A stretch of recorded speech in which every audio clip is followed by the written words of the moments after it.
Praise the Lord. मैं फिर से एक बार उस महान परमेश्वर के नाम को मैं धन्यवाद देना चाहता हूँ। फिर से उस महान परमेश्वर का चरणों में आज भी आकर उस महान परमेश्वर का स्तुति और आराधना करने के लिए परमेश्वर ने आपको और मुझे एक अवसर दे। इस बातों के लिए मैं परमेश्वर को धन्यवाद देता हूँ। उपवास प्रार्थना का आज 9वां दिन में हम आकर आज पहुँचे हैं। ये उस उपवास प्रार्थना का 9वां दिन में परमेश्वर की आत्मा आज भी परमेश्वर जैसे चाहते परमेश्वर हमें चलाएगा। परंतु लगातार 8 दिन से हम परमेश्वर की आत्मा का द्वारा, हम परमेश्वर का दासों का द्वारा परमेश्वर का वचन को हम सुन रहे हैं। उद्देश्य उसका पीछे एक ही है, परमेश्वर जैसा चाहते हैं परमेश्वर का लोग परमेश्वर का जैसा बनकर आगे बढ़े। हालेलुया। इसलिए 8 दिन भिन्न भिन्न दासों का द्वारा परमेश्वर की आत्मा ने हमसे बातें किया। हम कहाँ अभी भी गिरा हुआ परिस्थिति में, गिरा हुआ अवस्था में है। परमेश्वर की आत्मा उस बातों को जांच करते हुए, देखते हुए परमेश्वर की आत्मा दासों का द्वारा भिन्न भिन्न तरीका से हमसे बातें किया। जो लोग उस बातों को विश्वास करके, उस बातों को अपने जीवन में अंगीकार करके लागू करने के लिए जो व्यक्ति ने प्रयत्न किया, 8 दिन तक परमेश्वर ने उनके जीवन में किया हुआ काम उनके लिए बहुत बड़ा है। परंतु आगे भी परमेश्वर ने कुछ दिन हमारे लिए रखा है। अभी भी और सारा जगहों पर कई सारा बातों में परमेश्वर जैसा चाहते परमेश्वर का लोग तैयार होना। इसलिए आज उपवास प्रार्थना का इस 9वां दिन में आकर आज इस जगह पर परमेश्वर की सानिध्य में, उसकी आत्मा में आराधना करने के लिए प्रभु ने कृपा किया। आज परमेश्वर जिस तरीका से हमसे बात करेंगे, आज भी हम परमेश्वर के वचन की ओर थोड़ा सा मन लगाएंगे, क्योंकि अभी भी परमेश्वर हमारे जीवन में कुछ बातों की कमियों को देखते हुए परमेश्वर उस बातों को पूरा करने के लिए एक चाहत रखने वाला परमेश्वर है, जिसकी हम आराधना करते हैं, है ना। सबसे प्रेम करने वाला, इसलिए वो हमारे ऊपर प्रेम करता है। हमने उसके ऊपर प्रेम किया इसलिए नहीं, है ना। हम उसको ढूंढकर गए इसलिए नहीं, परंतु वो स्वयं हमें ढूंढकर हमारे पास आया, वही हमारे ऊपर प्रेम किया। तब आपको और मुझे पता चला इस पृथ्वी पर ऐसा एक ईश्वर, ऐसे एक परमेश्वर है जो हमारे ऊपर गहराई से प्रेम करके हमारे लिए अपने आप को बलिदान दिया हुआ कोई एक परमेश्वर है। ये शायद यहाँ पर बैठने वाला आप हम सभी को पता है, परंतु एक जाति व्यक्ति पहली बार इस भवन में, इस जगह पर आएगा, उनको नहीं पता ये सब बात, परंतु हमारा द्वारा उनको भी पता चलेगा। सच में ये लोगों के बीच में, ये लोग जिस परमेश्वर की आराधना करते हैं, वो परमेश्वर उनका मध्य में आकर उनके बीच में कार्य करते हैं। इसलिए क्योंकि ये लोग भी परमेश्वर से प्रेम करके, और परमेश्वर सच ये लोगों के ऊपर प्रेम करता है, इसलिए परमेश्वर का लोग परमेश्वर की सानिध्य अनुभव करते हैं। हालेलुया। मैं परमेश्वर को धन्यवाद देता हूं। परमेश्वर आज भी हमारे लिए कुछ बात अगर हमारे लिए अगर प्रभु ने दिया, तो उस बातों को आज हम पढ़ने के लिए, थोड़ा सा उस बातों को मनन करने के लिए हम थोड़ा समय हम परमेश्वर के हाथों में समर्पण करके हम इस समय आज की चिंता के लिए एक वचन पढ़ेंगे। इब्रानी की किताब उसका 4 अध्याय, उसका 14 से लेकर 16 तक पढ़ेंगे। इब्रानी 4 अध्याय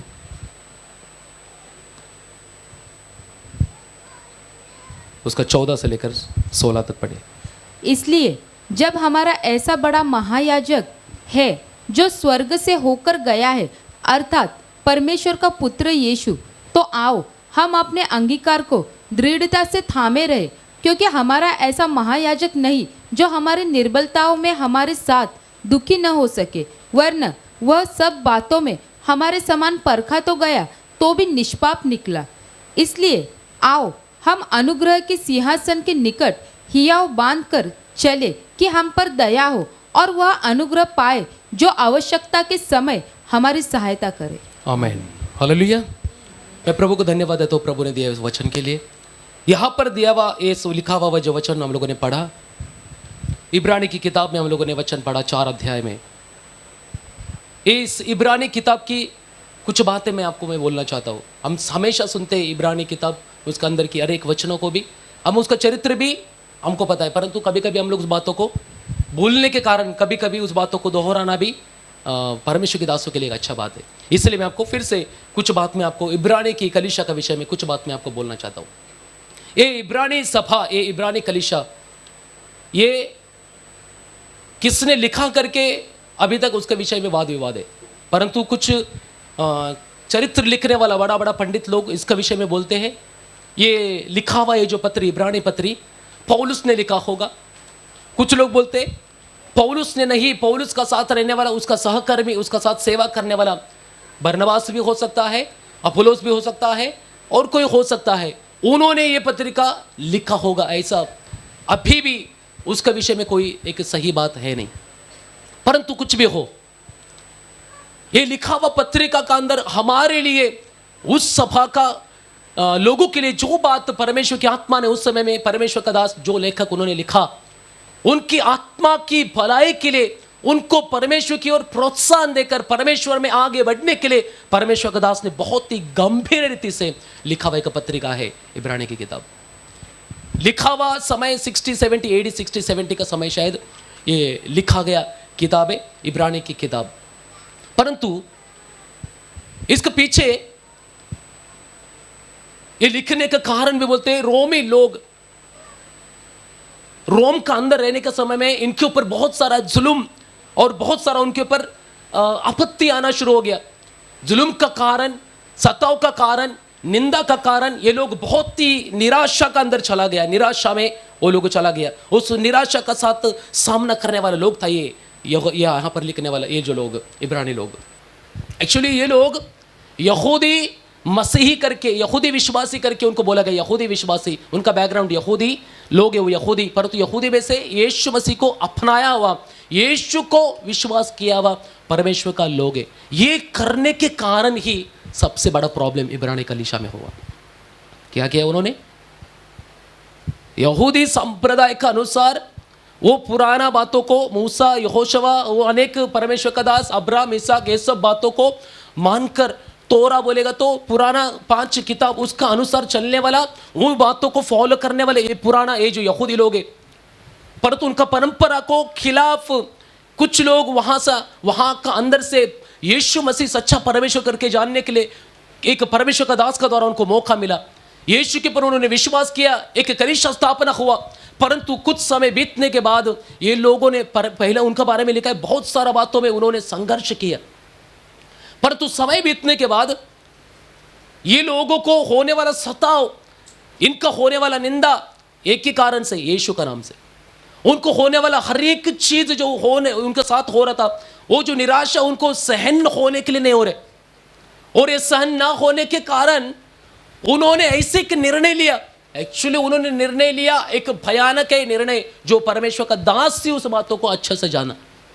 जिस दास ने लिखा है, शायद अगर पौलुस से लिखा होगा, वही परमेश्वर का दास को पता है, एक विश्वासी जब परमेश्वर यानी प्रभु यीशु मसीह को सुसमाचार सुनाकर जब यीशु मसीह को विश्वास करता है, अगर वो विश्वास करके विश्वास में चलना शुरू करता है, परंतु समय बीतने के बाद अगर वो व्यक्ति विश्वास से पीछे हटना, वापस दुनिया का चीजों में वापस, वही चीजों में वापस डूबना, मतलब वापस दुनिया में वापस चला जाना, ये एक परमेश्वर का दास के लिए एक अच्छा बात नहीं है। ये परमेश्वर का दास पौलुस, शायद वहां पर लिखने वाला कोई दास होगा, उन्होंने ये चीज लिखने के समय में एक ही बातों के ऊपर फोकस किया, तुम्हारे ऊपर आया हुआ सताव, तुम्हारे लिए, तुम्हारे ऊपर करने वाला निंदा, तुम्हारे ऊपर करने वाले जो चीज, जो लोग तुम्हें सताव कर रहे, पीड़ा कर रहे, उत्पीड़न कर रहे, जो भी तुम्हारे साथ हो रहे, परंतु उस सब बातों में यहोवा परमेश्वर यीशु मसीह तुम्हारे साथ है, तुम डरो मत। परंतु कुछ विश्वासी लोग खड़ा हुआ, कुछ विश्वासी लोग पुराना रीति रिवाज में जाने के लिए कोशिश किया। हालेलुया। यहां पर हुआ यही घटना है, क्योंकि होने वाला जो सताव है ना, यहूदी बैकग्राउंड से आने वाले विश्वासी वो, इसलिए जुल्म का कारण विश्वासियों को बोलते ना, विश्वास को छोड़ने का एक उनका अवस्था हो गया, अभी हम विश्वास से पीछे हट रहे। इसलिए अगर वचन पढ़ना है तो इब्रानी की किताब में आपको पढ़ने के लिए मिलेगा, उसका 10 अध्याय, उसका 32 से लेकर 34 तक पढ़ो।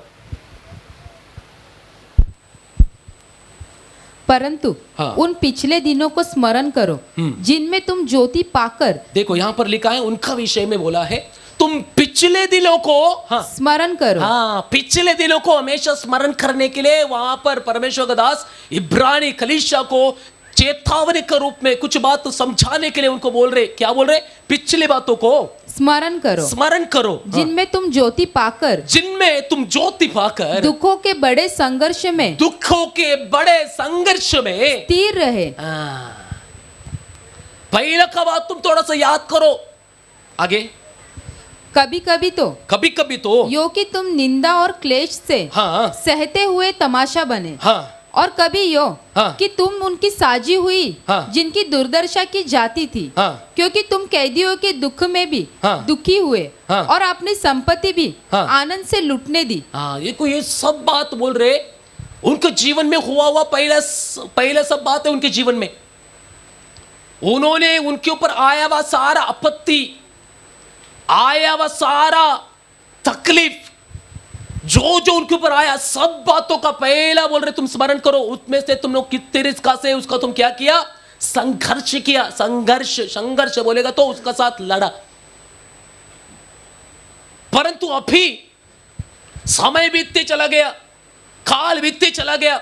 विश्वास में, परमेश्वर के वचन में, हर बातों में बढ़ना चाहिए था, परंतु ऐसी कुछ समस्या और भी तुम्हारे सामने आने के कारण अब तुम परमेश्वर के ऊपर रहने वाला तुम्हारा विश्वास, इस विश्वास को छोड़कर तुम पीछे क्यों जा रहे? इतना तक भी पौलुस वहां पर इब्रानी की सभा को बोलने वाले के शब्द है, मैं डरता हूं। देखो, परमेश्वर का दास एक चीज के लिए हमेशा डरते हैं, और वो चीज कलीसिया को हमेशा परमेश्वर का दास समझाने के लिए कोशिश करते हैं। एक व्यक्ति का हृदय कहां तक अगर पीछे हटा तो कहां तक होना चाहिए? थोड़ा सा पढ़ो इब्रानी किताब, उसी अध्याय में 3रा अध्याय, उसका 12 वचन पढ़ो। वो सभा को बोल रहे, उस समय की इब्रानी की सभा को बोल रहे शब्द, हे भाइयों, चौकस रहो कि तुम में ऐसा बुरा और अविश्वासी मन न हो। तुम्हारा ऐसा बुरा और अविश्वासी मन न हो जो तुम्हें जीवित परमेश्वर से दूर हटा ले। वो तो हिंदी में ऐसा लिखा है, मराठी में कुछ अलग शब्द लिखा है। जिवंत देवाला सोडून देण्या इतके तुमचे मन, अविश्वासाचे मन तुमच्यामध्ये उत्पन्न नाही व्हायला पाहिजे। इसका मतलब अविश्वास कभी कभी होता है, चलो ठीक है, कुछ बात में हम परमेश्वर में, प्रभु में चलने के समय में कुछ चीज हो जाता है, परंतु इतना तक एक अविश्वास का मन हमारा नहीं होना चाहिए। हम उस जीवित परमेश्वर को छोड़कर वापस अपना पुराना परंपरा के अंदर फंस जाए। इसलिए परमेश्वर का दास पौलुस वहां पर लिखने वाला, जो भी लेखक वहां पर डर रहे, बोल रहे तुम अभी भी, तुम्हें परमेश्वर बोल रहे तुम्हें मौका है। परमेश्वर की आत्मा उनको चेतावनी का द्वारा इस पत्रिका को लिखकर बोल रहे तुम परमेश्वर का सामने कदापि डरने के लिए कोई भी जरूरत नहीं है। तुम परमेश्वर को अभी भी, तुम परमेश्वर, हमारा परमेश्वर कौन है करके तुम जानो। हमारा परमेश्वर ऐसा परमेश्वर है जो हमें आधा रास्ता में छोड़कर अलग जाने वाला नहीं है ना। आधा रास्ता में कोई लोग आधा रास्ता में हाथ छोड़ देते, आधा रास्ता में हाथ छोड़ने वाला नहीं है वो। मनुष्य कर सकते हैं ऐसा, आधा रास्ता में आपका हाथ छोड़कर चला जाएगा, तू जा जिधर जाने में, मैं तेरे साथ नहीं आऊंगा। परंतु हमारा परमेश्वर ऐसा नहीं है। एक बार अगर उसने आपका हाथ पकड़ा, जब तक आप झटकेगा नहीं उसका हाथ को, तब तक आपका हाथ वो छूटेगा नहीं। हालेलुया। ये समझाने के लिए परमेश्वर का दास वहां पर बोल रहे इब्रानी की सभा को, तुम्हारे अंदर ऐसी अविश्वास का मन नहीं पैदा होना चाहिए कि तुम जीवित परमेश्वर को छोड़कर वापस दुनियादारी में चला जाओ, क्योंकि कुछ लोगों का अवस्था ऐसा होता है। इतना तक कठिन हृदय बन जाता है, इतना तक कठिन हृदय बन जाता है। परमेश्वर ने सुनाया हुआ, परमेश्वर का दासों के द्वारा सुनाया हुआ वचन, परमेश्वर का दासों के द्वारा सुनाया हुआ हर एक आलोचना को एक्सेप्ट करने के लिए ना होने के कारण परमेश्वर को लोग विश्वास से भी बहक जाते हैं। आप इब्रानी की किताब शुरुआत से पढ़ो, आपको वहां पर एक ही मिलेगा, हमारा श्रेष्ठ महान महायाजक यीशु मसीह, उसके ऊपर तुम भरोसा करो। जिसको ऊपर तुमने विश्वास किया है, जिसको तुमने पकड़ा है ना, उसको अंत तक तुम्हें पकड़ के रहना है। चाहे कितना भी मुश्किल, चाहे कितना भी परेशानी, चाहे कितना भी आपत्ति, चाहे कितना भी कुछ भी बात आपका जीवन में आया, तो भी यीशु मसीह के ऊपर विश्वास अगर आपका हृदय से है, वो हर अवस्था में आपको और मुझे संभालेगा। हालेलुया। इब्रानी की कलीसिया की इस अवस्था को देखकर परमेश्वर कदास दुख होकर कलीसिया को पत्रिका लिख रहे, तुम्हारे ऊपर होने वाला जुल्म, तुम क्या बोल रहे, तुम्हारे ऊपर ही हो रहे क्या वो जुल्म? तुम्हारा होने वाला निंदा केवल तुम्हारे ऊपर हुआ? तुम्हें होने वाला सताव, तुम्हें करने वाला जो जो चीजें उत्पीड़न, वो सब केवल तुम्हारे ऊपर नहीं हुआ? नहीं, बोल रहे तुम्हारे पहले ही जिन्होंने दुखों का साथ संघर्ष किया वह एक व्यक्तित्व तुम्हारे सामने, हमारा महान महायाजक यीशु मसीह। उन्होंने जिस तरीका से आपका मेरे जीवन में आया हुआ, उसका जीवन में आया हुआ हर दुखों का जिस तरीका से सामना किया, संघर्ष किया, उससे लड़ा और उसके ऊपर जीत हासिल किया, उस यीशु मसीह के उदाहरण हम लोगों ने इस जगह पर पढ़ा। याद दिला रहे कलीसिया को उस समय में, परमेश्वर के लोगों को, तुम क्यों पीछे हट रहे हो? क्योंकि उनको पीछे हटने का दो कारण, पहला कारण है वो लोग विश्वास को छोड़ने के लिए पीछे हट गया। उसका कारण, उसके बाद जुल्म को बचने के लिए उन्होंने यहूदी धर्म का वापस लौटने के लिए उन्होंने मन लगाया। हम वापस हमारा यहूदी धर्म के अनुसार, वहां का न्याय नियम के अनुसार फिर से वैसे ही हम जिएंगे। जो चीज छोड़ा है वापस उठाने के लिए जा रहे हैं। पता है आपको, जो चीज एक व्यक्ति छोड़ देता है अगर वापस उठाएगा कितना तकलीफ होता है, आपको पता है? हम परमेश्वर का दास कभी भी कोई भी विश्वासियों को हम कोई भी बात छोड़ने के लिए हम जबरदस्ती नहीं करते, क्योंकि परमेश्वर की व्यवस्था ऐसा आपको बोलने के लिए हमें बोला नहीं है। आपका हृदय का, आपका मन का जो इच्छा है, हम जो सुनाएगा हमें सुनाना है। परंतु आपको व्यक्तिगत अलग रह के आपको ये चीज को बोलना, ये सब हम लोग नहीं करेंगे। परंतु आपका हृदय के अंदर वो अगर वो चीज आ रहे, ये चीज मुझे क्या करना है, उतार कर फेंकना है, आप उतार कर फेंकेगा जब परमेश्वर की आत्मा आपको कहेगा। परंतु जो चीज एक बार उतार कर फेंक दिया, उसको वापस उठाना आपको साधारण लगता है? गया हुआ श्राप है ना, हमारे जीवन से हम निकाल कर फेंका हुआ कुछ श्राप का, बंधनों का कुछ बात, विश्वासियों को वो चीज बाहर निकाला तो भी वापस उठाकर पहनने के लिए, जो चीज हमने बाहर पीछे छोड़कर आया उस बातों को वापस मुड़कर उसको हाथ लगाने के लिए, छूने के लिए, उसको वापस अपनाने के लिए, अगर आपका और मेरा अगर मन हो रहे समझने का, आप और मैं सही मार्ग में नहीं है, आपको और मुझे फंसाने वाला, आपको और मुझे गुमराह करने वाले एक शक्ति आपका इर्द गिर्द घूम रहे। हालेलुया। यहूदी धर्म के अनुसार वो सब छोड़कर आया, क्योंकि पता चला यीशु ही मसीहा है। बाकी कुछ यहूदी लोगों को पता नहीं होगा वो चीज, यीशु ही मसीहा है करके। परंतु ये यीशु मसीह के ऊपर विश्वास जब किया, परमेश्वर के दासों का द्वारा सुनाया हुआ कुछ वचन उन्होंने सुनकर, उन्होंने ग्रहण करके, उनको पता चला, हृदय के अंदर उन्होंने एक अनुभव लिया, सच में हमें छुड़ाने वाला, ये आने वाला अगर एक मसीहा अगर है तो वो तो यीशु मसीह है, जिन्होंने यहूदी लोगों ने, रोमी लोगों ने उनको क्या किया, क्रूस पर उसको टांग कर मार दिया, परंतु वही एक्चुअली मसीहा था। हालेलुया। कुछ लोग विश्वास किया, परंतु विश्वास करके फायदा क्या? विश्वास करके उस विश्वास में बढ़ना चाहिए। एक विश्वास की हर एक बातों में बढ़कर परमेश्वर की महिमा कर कर आगे चलना चाहिए, ना कि एक विश्वास से पीछे हटना। चाहे कोई भी परिस्थिति, कोई भी तकलीफ, कोई भी दिक्कत आपका और मेरे जीवन में आने दो, फिर भी जुना यानी पुराना अपने छोड़ा हुआ चीजों को अगर आप वापस अगर अपनाने के लिए अगर जाएगा, बाद में रोक कर ही आप परमेश्वर का भवन में आएगा। पता है ऐसा हुआ है, जो चीज को आपने एक बार छोड़ दिया, बाहर निकाला, दूर किया, वो चीज को अगर वापस आपने टच करने के लिए, छूने के लिए, पहनने के लिए अगर मन लगाया ना, आपके ऊपर पहले से अधिक श्राप, अनेक बंधन आपका ऊपर और मेरे ऊपर आने के लिए कोशिश हो जाएगा। परंतु उससे अच्छा परमेश्वर का दास वहां पर परमेश्वर की कलीसिया को बोल रहे, तुम उस जुल्म के कारण, तुम्हारे ऊपर होने वाला सताव का कारण, तुम्हारे ऊपर होने वाला जो निंदा का कारण, तुम कदापि पुराना उस बातों को ऊपर तुम जाओ मत।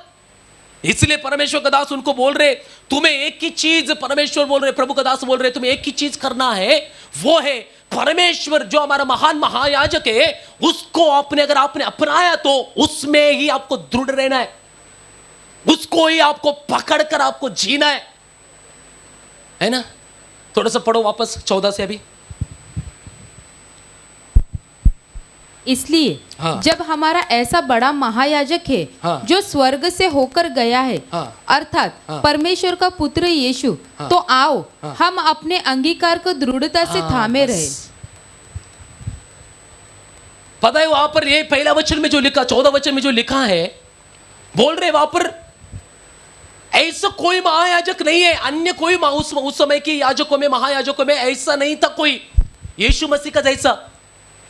अन्य याजकों में ऐसा कोई और यीशु मसीह का जैसा कोई दूसरा व्यक्ति नहीं था जो स्वर्ग से होकर गया।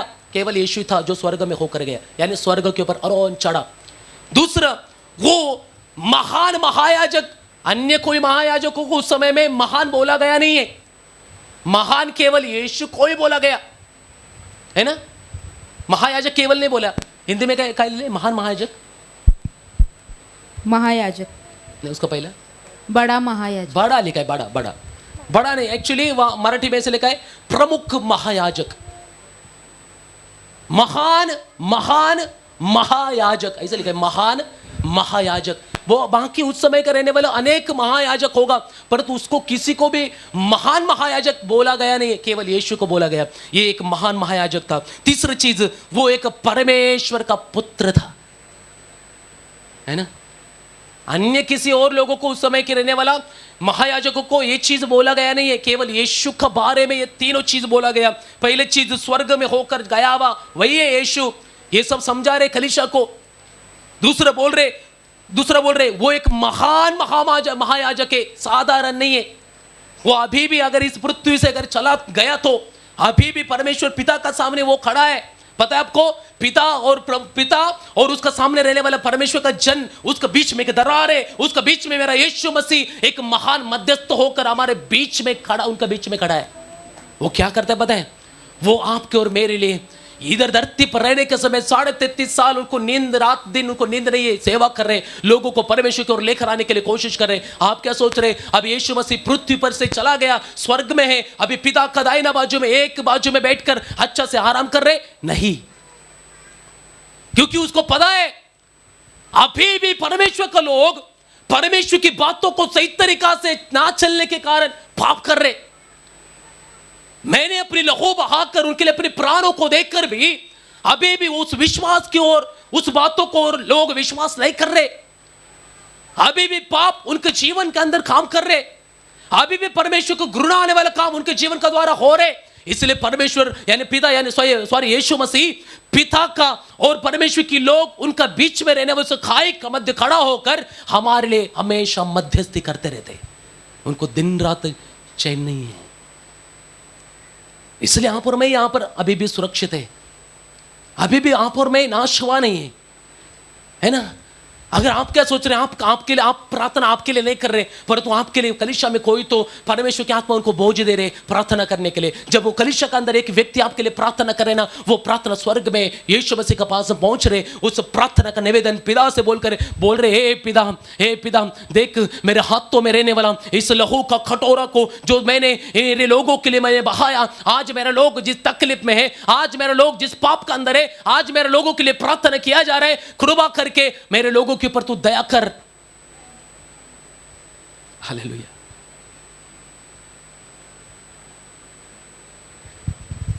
हमारा महान महायाजक है, वो हमारे लिए स्वर्ग में चढ़ा है, वो हमारे लिए महान महायाजक है, वो हमारे लिए परमेश्वर का पुत्र है। वो इतना तक कलीसिया को उस समय में बोल रहे, परंतु कलीसिया का लोग, मैं विश्वास करता हूं उस समय के कलीसिया का लोग उस बात को मानकर सुना पता नहीं, परंतु उन लोगों ने अगर मान लिया होगा, पता होगा सच में हमारा यीशु मसीह का अलावा हमें छुड़ाने वाला, इस बातों से मैं बाहर लेकर आने वाला और कोई है नहीं। इसलिए उससे दूर होकर, उस विश्वास से पीछे हटकर उस यीशु मसीह के ऊपर विश्वास को टुकरा कर कोई फायदा नहीं है। भले सताव आने दो, दुख आने दो, परेशानी आने दो, कुछ भी होने दो हमारे जीवन में, परंतु मैं कभी भी मेरे यीशु मसीह को मैं छोड़ूंगा नहीं। हालेलुया, है ना। टोटली एक दुख बोलते ना, संघर्ष करने वाला, अपना बातों के लिए एक संघर्ष करने के लिए सिखाने वाला एक किताब है, इब्रानी की किताब आखिरी तक की अध्याय का अगर आप पढ़ेंगे तो पता चलेगा आपको। यीशु मसीह के विषय में वहां पर परमेश्वर का दास लिखने के समय बोल रहे तुम्हें कैसा देखना है, क्या देखना है। हर एक दासों के विश्वास की कहानी को बताकर अन्य अन्य दासों की एक एक बातों को उनका सामने लेकर आकर उनको यही समझा रहे, उनका विश्वास को देख कैसा उनका विश्वास था। उनका सामने तलवार आया, उनका सामने फतरा हुआ, उनका सामने अनेक चीज उनका सामने हुआ, परंतु वो लोगों ने कभी भी विश्वास को कदापि उन्होंने टुकराया नहीं। अगर तेरे जीवन में आने वाला परेशानी, तेरे जीवन में आने वाला कोई भी दर्द, कोई भी दुख का बात, अगर परमेश्वर के ऊपर विश्वास जो आपका है अगर उसको कमजोर कर रहे, समझने का आप अभी भी प्रभु यीशु मसीह को सही से जाना नहीं है। हालेलुया। अगर आप और मैं यीशु मसीह को जाना व्यक्ति है, यीशु मसीह के ऊपर अगर प्रेम करने वाले व्यक्ति है, यीशु मसीह को गहराई से समझने वाला अगर व्यक्ति है ना, आपके जीवन में कोई भी प्रॉब्लम कितना भी आने दो, आप पीछे हटेगा नहीं, है ना। हम कभी भी ये संघर्ष करने वाला बात है ना, वो हमेशा विश्वासी को पसंद नहीं, संघर्ष लड़ना। परंतु परमेश्वर की व्यवस्था, परमेश्वर की कलीसिया का अंदर अगर पढ़ाया जाता है, सिखाया जाता है, उसका पीछे का उद्देश्य है कि एक विश्वासी अगर जिंदगी भर प्रभु में और विश्वास में अगर स्थिर होना है तो उसको कई बातों का साथ उसको लड़ना पड़ता है ना। बहुत सारा बातों के साथ उसको लड़ना पड़ता है, परंतु मुझे लड़ना नहीं है। कोई भी बातों से मुझे अगर लड़ना नहीं बोलेगा तो फिर एक ना लड़ने वाला बातों को, ना लड़ने वाले व्यक्ति को एक योद्धा नहीं बोला जाता। परंतु परमेश्वर के वचन तिमोथी की किताब में परमेश्वर बोलते तू एक अच्छा सिपाही होकर, कहां पर लिखा है? पहला तिमोथी दूसरा अध्याय, दूसरे पहला अध्याय में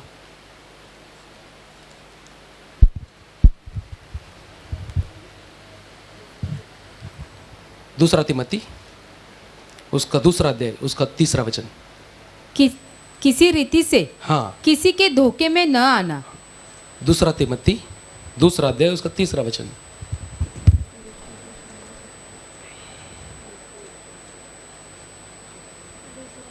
मसीह यीशु का अच्छा सिपाही, मसीह यीशु के अच्छे योद्धा के समान, अच्छे योद्धा का समान मेरे साथ दुख उठा। मसीह यीशु के अच्छा योद्धा बोला गया में, अच्छा वो भी लिखा अच्छा। इसका मतलब अच्छा है तो फिर थोड़ा सा कमजोर भी है, परंतु यीशु मसीह चाहते, परमेश्वर हमसे ही चाहते हम प्रभु में चलने के लिए, परमेश्वर में चलने के समय में ऐसे एक साधारण योद्धा नहीं, परमेश्वर चाहते एक अच्छा योद्धा बनकर आपको और मुझे इस धरती पर जीना है। इसलिए योद्धा का काम यही है, आपका सामने आने वाला सारा शत्रु का सामने पीछे हटकर हारने वाला नहीं, परंतु उसका सामने खड़ा होकर संघर्ष करने वाला, सामना करने वाला व्यक्ति परमेश्वर आपको और मुझे बनाना चाहते हैं। हालेलुया। आप परमेश्वर की इस बातों को आप ध्यान से सुनो। इब्रानी की सभा को परमेश्वर यही बोल रहे, तुम पीछे मत हटो, तुम्हारा यीशु मसीह तुम्हारे साथ में है। वो भी उन सब बातों का साथ जो तुम्हारे ऊपर आया ना, वो भी हर एक बातों से वो भी लड़ा, और लड़ने के बाद उसको भी एक जीत हासिल हुआ। अगर वो यीशु मसीह से पृथ्वी पर रहने के समय में अगर हर चीज का साथ लड़ा, तो लड़के अगर जीत भी हासिल किया, तो उसके ऊपर विश्वास करने वाला आप और मैं भी लड़के हर चीज के ऊपर जीत भी हासिल कर सकते हैं यीशु मसीह के नाम से। हालेलुया। परंतु कलीसिया को वहां उस समय में वो बात परमेश्वर का दास समझाने के बाद, मैं बोलता हूं अगर परमेश्वर की कलीसिया उस बातों को समझकर अगर लेने के लिए, अगर प्रभु भी बोल रहे तुम जिसको तुम विश्वास करे ना, उस यीशु को तुम हमेशा क्या करो, दृढ़ पकड़ के तुम रहो। क्योंकि आजकल विश्वासी लोगों को आपको सामर्थ्य देने वाला, आपको शक्ति को देने वाला, आपको हर चीजों से बाहर निकालने वाला यीशु अगर आपका साथ है, उसको अगर आप दृढ़ तरीका से अगर पकड़ा है, तो मैं बोलता हूं कोई भी चीज का सामने आपको डरने की जरूरत नहीं है ना। जब यीशु को पकड़ने वाला पकड़ ही हमारा ढीला होता है ना, तभी हमारे जीवन में गड़े बड़े होते हैं, है ना। पकड़ने का तरीका भी है ना, कुछ लोग देखो किस तरीका से पकड़ा है। कुछ विश्वासी के लिए, विश्वासों को बोलते ना ऐसा ये देना, सैल्यूट देना चाहिए। पता है क्यों? क्योंकि उनका जीवन की एक एक कहानी जब परमेश्वर के दासों को सुनाया जाते, दासों को बोला जाता है तो पता चलता है ये सच में व्यक्ति अपन विश्वास के लिए, प्रभु यीशु मसीह के ऊपर रहने वाला विश्वास के लिए कितना ये व्यक्ति संघर्ष कर रहे, कितना ये व्यक्ति क्या कर रहे, यीशु मसीह को पकड़कर जिंदगी जी रहे। लोग उसका खिलाफ है, परिवार वाला उसका खिलाफ है। आज एक बहन ने मुझे आकर बोला एक दिन, मैं सच में उस बहन के लिए मैं आत्मा में उसको मैं वंदन किया। बोल रहे पास्टर मैं विश्वास में अकेला हूं, विश्वास में अकेले तो फिर परिस्थिति अब ऐसा है, घर का कोई भी लोग मुझे साथ नहीं देता, मुझसे बात भी नहीं करता सही से, हर बातों में अलग तरीका से टोन, अलग तरीका से बात। मैं बोला फिर आप क्या करते? कुछ नहीं, मैं प्रार्थना करती रहती हूँ, मेरा जो काम मैं करता रहती हूँ। इसका मतलब अगर सामने से बोलने वाला व्यक्ति अगर कुछ अलग टोन से बोल रहे, एक घर में एक ही विश्वास है, बाकी सब अन्य जाति है, कोई भी विश्वास नहीं कर रहे, कोई भी साथ नहीं दे रहे, उनके साथ वाद विवाद करके कोई फायदा है क्या? उनको एक ही करना चाहिए। उस समय में आपको मिला हुआ कृपा का अनुसार आपने पाया हुआ विश्वास, आपने पाया उस मसीहा को आपका जीवन में दृढ़ पकड़ कर रहने के लिए आपका हर बातों के लिए आपको संघर्ष करना पड़ेगा और आपको निरंतर आपका परिवार के लिए प्रार्थना करना पड़ेगा। आने वाले दिनों में परमेश्वर आपका परिवार, आपका साथ, आपका कलीसिया के अंदर आपका साथ आने के लिए प्रभु कृपा करेगा। हालेलुया। ऐसे कुछ लोग हैं जो खड़ा हो रहे, यीशु मसीह को उनको उनकी जो पकड़ है ना, कोई भी हिला नहीं पाएगा, शत्रु भी हिला नहीं पाएगा, कोई भी चीज उसका सामने आया तो भी हिला नहीं पाएगा। परंतु कुछ ऐसा भी विश्वास है उनको हिलाने की जरूरत भी नहीं है, क्योंकि पकड़ ऐसा है, पकड़ ऐसा है। संडे टू संडे आएगा, संडे टू संडे आएगा, उसके बाद संडे टू संडे प्रार्थना में आने के बाद आपको दिया हुआ 2 घंटा के अनुसार आपको आराधना का समय है, आपको प्रार्थना का समय है, आपको वचन सुनने का समय है। 2 घंटा का बीच में आप 2 घंटा का बीच में आप 150 मिनट्स 115 नहीं बोलो 150, 1 घंटा 50 मिनट आप किधर रहते? पीछे का बाजू में, वो ये बाजू में, ये वो बाजू में, है ना। इसका मतलब हफ्ता में मुझे एक आराधना का दिन मिलता है ना, ध्यान से सुनना। हफ्ता में मुझे एक आराधना का दिन मिलता है, बाकी मेरा सब बाकी मेरा शेड्यूल बिजी है। सोमवार से लेकर शनिवार तक टोटली मैं बिजी है। मुझे काम का कारण, मुझे आराधना नहीं मिलता, मुझे प्रार्थना नहीं मिलता, किसी से मुझे संगति नहीं मिलता। ये एक दुख होना चाहिए ना एक विश्वासी को, मुझे एक संडे आज मिल गया, वो एक संडे के अनुसार मैं कितना मेरा परमेश्वर को दिल से आराधना करना चाहिए, मेरा परमेश्वर को कितना दिल से पुकारना चाहिए, परमेश्वर की आराधना कितना आत्मा से करना चाहिए, यहाँ पर होने वाला प्रचार कितनी गहराई से सुनना चाहिए, क्योंकि एक हफ्ता में एक समय मुझे मिला है। परंतु वो एक समय में भी हम इधर जाएगा उधर जाएगा, उनको बोलेगा कि ये यीशु को पकड़ाई करके बाद में आते फिर परमेश्वर के दासों का सामने, पास्टर ऐसे ऐसे प्रॉब्लम हो रहे। पास्टर का, हमारा प्रभु का दासों का काम यही है, आप पता है हम आपका जीवन में क्या चल रहे, फिर भी आपको जो बोला वह सब्जेक्ट है ना, विषय ना, उनके लिए हम प्रार्थना करते जरूर। आपको पूछ समय हम लोग ये नहीं बोलते तो ऐसा करता है ना, तू वैसा करता है ना, तेरे लिए इसलिए तेरे जीवन में ऐसा ऐसा हो रहा है, वो नहीं बोलते। हम कभी बोलते जब परमेश्वर के वचन के अनुसार बोलने का मौका प्रभु की आत्मा देता है तभी। हालेलुया। ऐसे आपका पकड़ अगर परमेश्वर कर है तो इस विश्वासियों का जैसा आपका और मेरा हालत हो जाएगा। इब्रानी की सभा की कलीसिया को बोल रहे, तुम क्यों अपना विश्वास को छोड़कर पीछे जा रहे हो?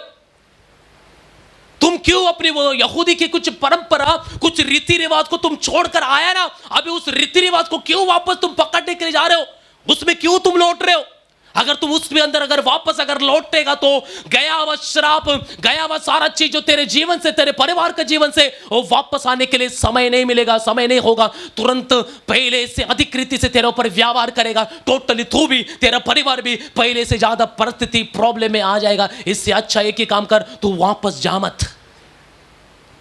इसलिए मैंने आपको वचन पढ़ाया 3:12 इब्रानी की किताब में, किसी का भी ऐसे हृदय ना होना। कैसा हृदय? जीवन दाता है, सॉरी क्या लिखा है वहां पर एक शब्द 3:12, हे भाइयों, हाँ। चौकस रहो कि तुम में ऐसा बुरा और अविश्वासी मन न हो कि जो तुम्हें जीवित परमेश्वर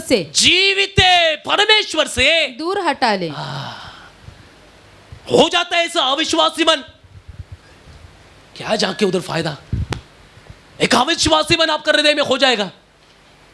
क्या करूं, कितना समय में जा रहा हूं, कोई मेरे जीवन में आशीष भलाई कोई नहीं है, मेरे परिवार की प्रॉब्लम अभी भी वही है, मेरा परिस्थिति सुधरता नहीं है, मेरे जिंदगी की कोई हालत बदलता नहीं है, अभी जाने दो, मैं अभी उस बातों को छोड़कर, मेरे विश्वास को छोड़कर, मेरा पुराना विश्वास था ना, मेरा पुराना रीति रिवाज था ना, मैं उसी के अनुसार करूंगा। कदापि एक विश्वासी व्यक्ति ये बातों को करना नहीं करके परमेश्वर का दास लिखकर कलीसिया को बोल रहे, किसको छोड़ रहे तुम?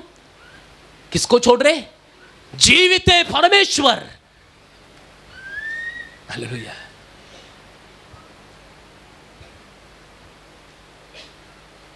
इसलिए पकड़ को देखो, हम कैसे यीशु को दृढ़ पकड़ते। प्रकाशित वाक्य के अंदर अगर आप पढ़ेगा तो 7 कलीसिया को, आप 7 कलीसिया को, अगर एक कलीसिया को छोड़कर बाकी 6 कलीसिया को देखो, परमेश्वर की आत्मा हर कलीसिया से बोल रहे, परमेश्वर बोल रहे, तुम परमेश्वर में, तुम पाया हुआ बातों में तुम दृढ़ रहना। दृढ़ दृढ़ दृढ़ दृढ़ इसलिए रहना है, आप और मैं अगर दृढ़ रहेगा तो ही आप परमेश्वर में स्थिर होगा। परमेश्वर की आने तक उसकी बाट जोने वाला परमेश्वर का लोग होगा, नहीं तो बीच रास्ता में परमेश्वर को हाथ छोड़कर दुनिया में जाने वाला परिस्थिति हो जाएगा आपका और मेरा। इसलिए तुम क्या करो, क्या करो? दृढ़ता से तुम्हारे अंगीकार को, कौन है वो? हमारा महान महायाजक है वो। कौन है वो? हमारे लिए स्वर्ग में चढ़कर हमारे लिए पिता का सामने रातों दिन विनती करने वाला हमारा परमेश्वर है यीशु। हालेलुया।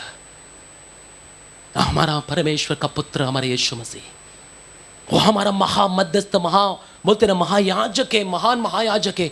वो इतना तक हमारे लिए, इतना तक परमेश्वर का दास गंभीर रीति से कलीसिया को लिख रहे। तो आजकल की सभा को भी ये बात समझना बहुत जरूरी है, क्योंकि हमारा मन अभी भी हम परमेश्वर को दृढ़ता से पकड़ा गया। अभी भी हम परमेश्वर को दृढ़ता से, आप और मैं उसको क्या किया है, पकड़कर हम लोग आगे बढ़ रहे। क्या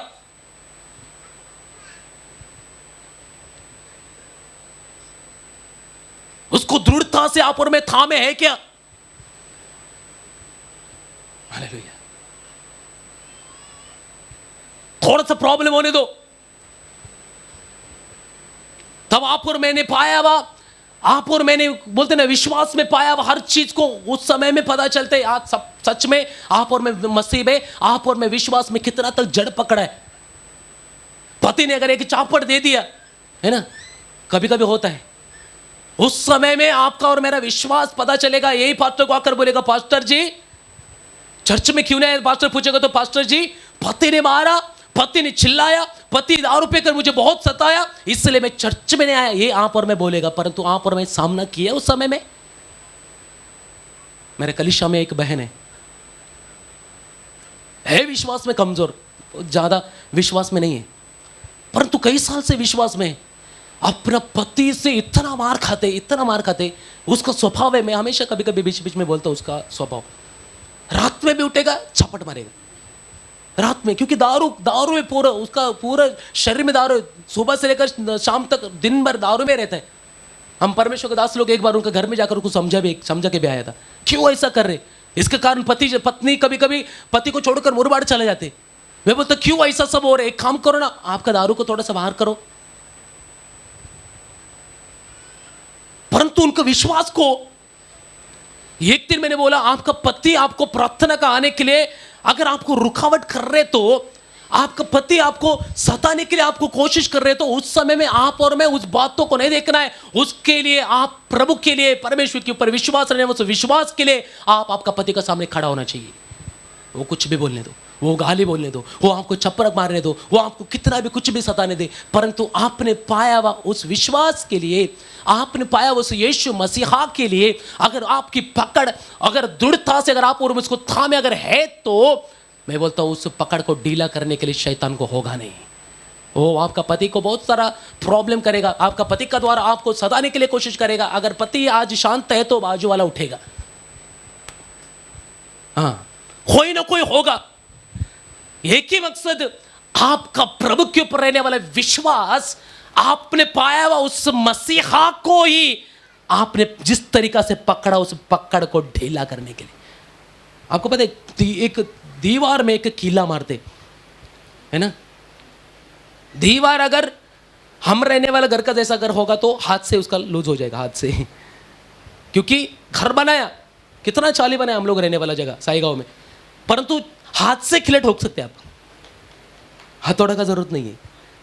क्योंकि उस समय लोगों ने क्या किया, जब घर बनाया तो कोई पानी उसको सही तरीका से मारा नहीं। जब किला उसको निकाला जाते, किला का साथ उसका बाकी का भाग भी निकल कर बाहर आता है। इस तरीका से उस लोग उस वो रहने वाला लोगों ने घर बनाया, वो जाने दो। परंतु आप एक दीवार जो मजबूत तरीका से बनाया हुआ, हमारे ये जो देख रहे ना, तो बहुत पानी पी के मजबूत दीवार है, इसके अंदर किला मारो आप। अगर वो किला पूरा जाने का जरूरत नहीं है, अगर ये इतना बड़ा किला है, उसका आधा भाग नहीं तो इतना भाग भी अगर अंदर जाएगा ना, उसको हाथ से आप हिला नहीं पाएगा। क्यों? दीवार का अंदर जिस तरीका से टोका गया, जिस तरीका के अंदर जितना भाग अंदर गया ना, उसको आप हथौड़ा का हलावा हाथ से हिला नहीं पाएगा,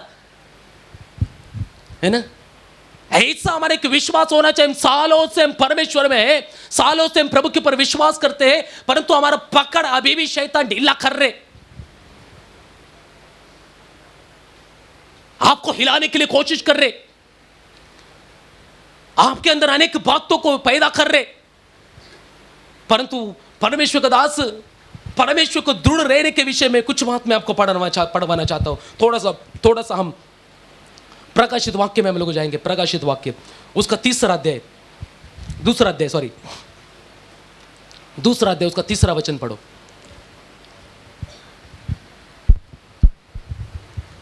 तू धीरज धरता है, हाँ, और मेरे नाम के लिए हाँ, दुख उठाते उठाते थका नहीं, हाँ, पर मुझे तेरे विरुद्ध। बस वहां पर लिखा है, फिर से पढ़ो। तू धीरज धरता है, हाँ, तू, तेरे अंदर धीरज है। इफिसी की सभा को परमेश्वर की आत्मा ने जब लिखा गया, पहला सभा है इफिसी की सभा, उनको लिखने के समय वो बोल रहे तेरे अंदर धीरज मुझे दिखता है, धीरज। उनका दोष का विषय में मैं नहीं बोलूंगा, परंतु परमेश्वर को दृढ़ रखने के बारे में कुछ बात उनके विषय में लेकर वो चीज मैं आपको बोलना चाहता हूं। बोल रहे तेरी धीरज को पढ़िए फिर से। तू धीरज धरता है, तू धीरज धरता है, और मेरे नाम के लिए, और मेरे नाम के लिए दुख उठाते उठाते थका नहीं। यहां पर है कोई ऐसा? हम तो थकने वाला लोग हैं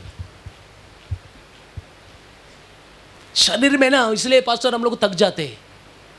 परंतु वो भी सभा शरीर में ना, वो भी इफिसी की सभा का विषय में कुछ अच्छा ही परमेश्वर बोल रहे हैं ना, इसलिए परमेश्वर बोल रहे कि उनके अंदर वो चीज है, धीरज है।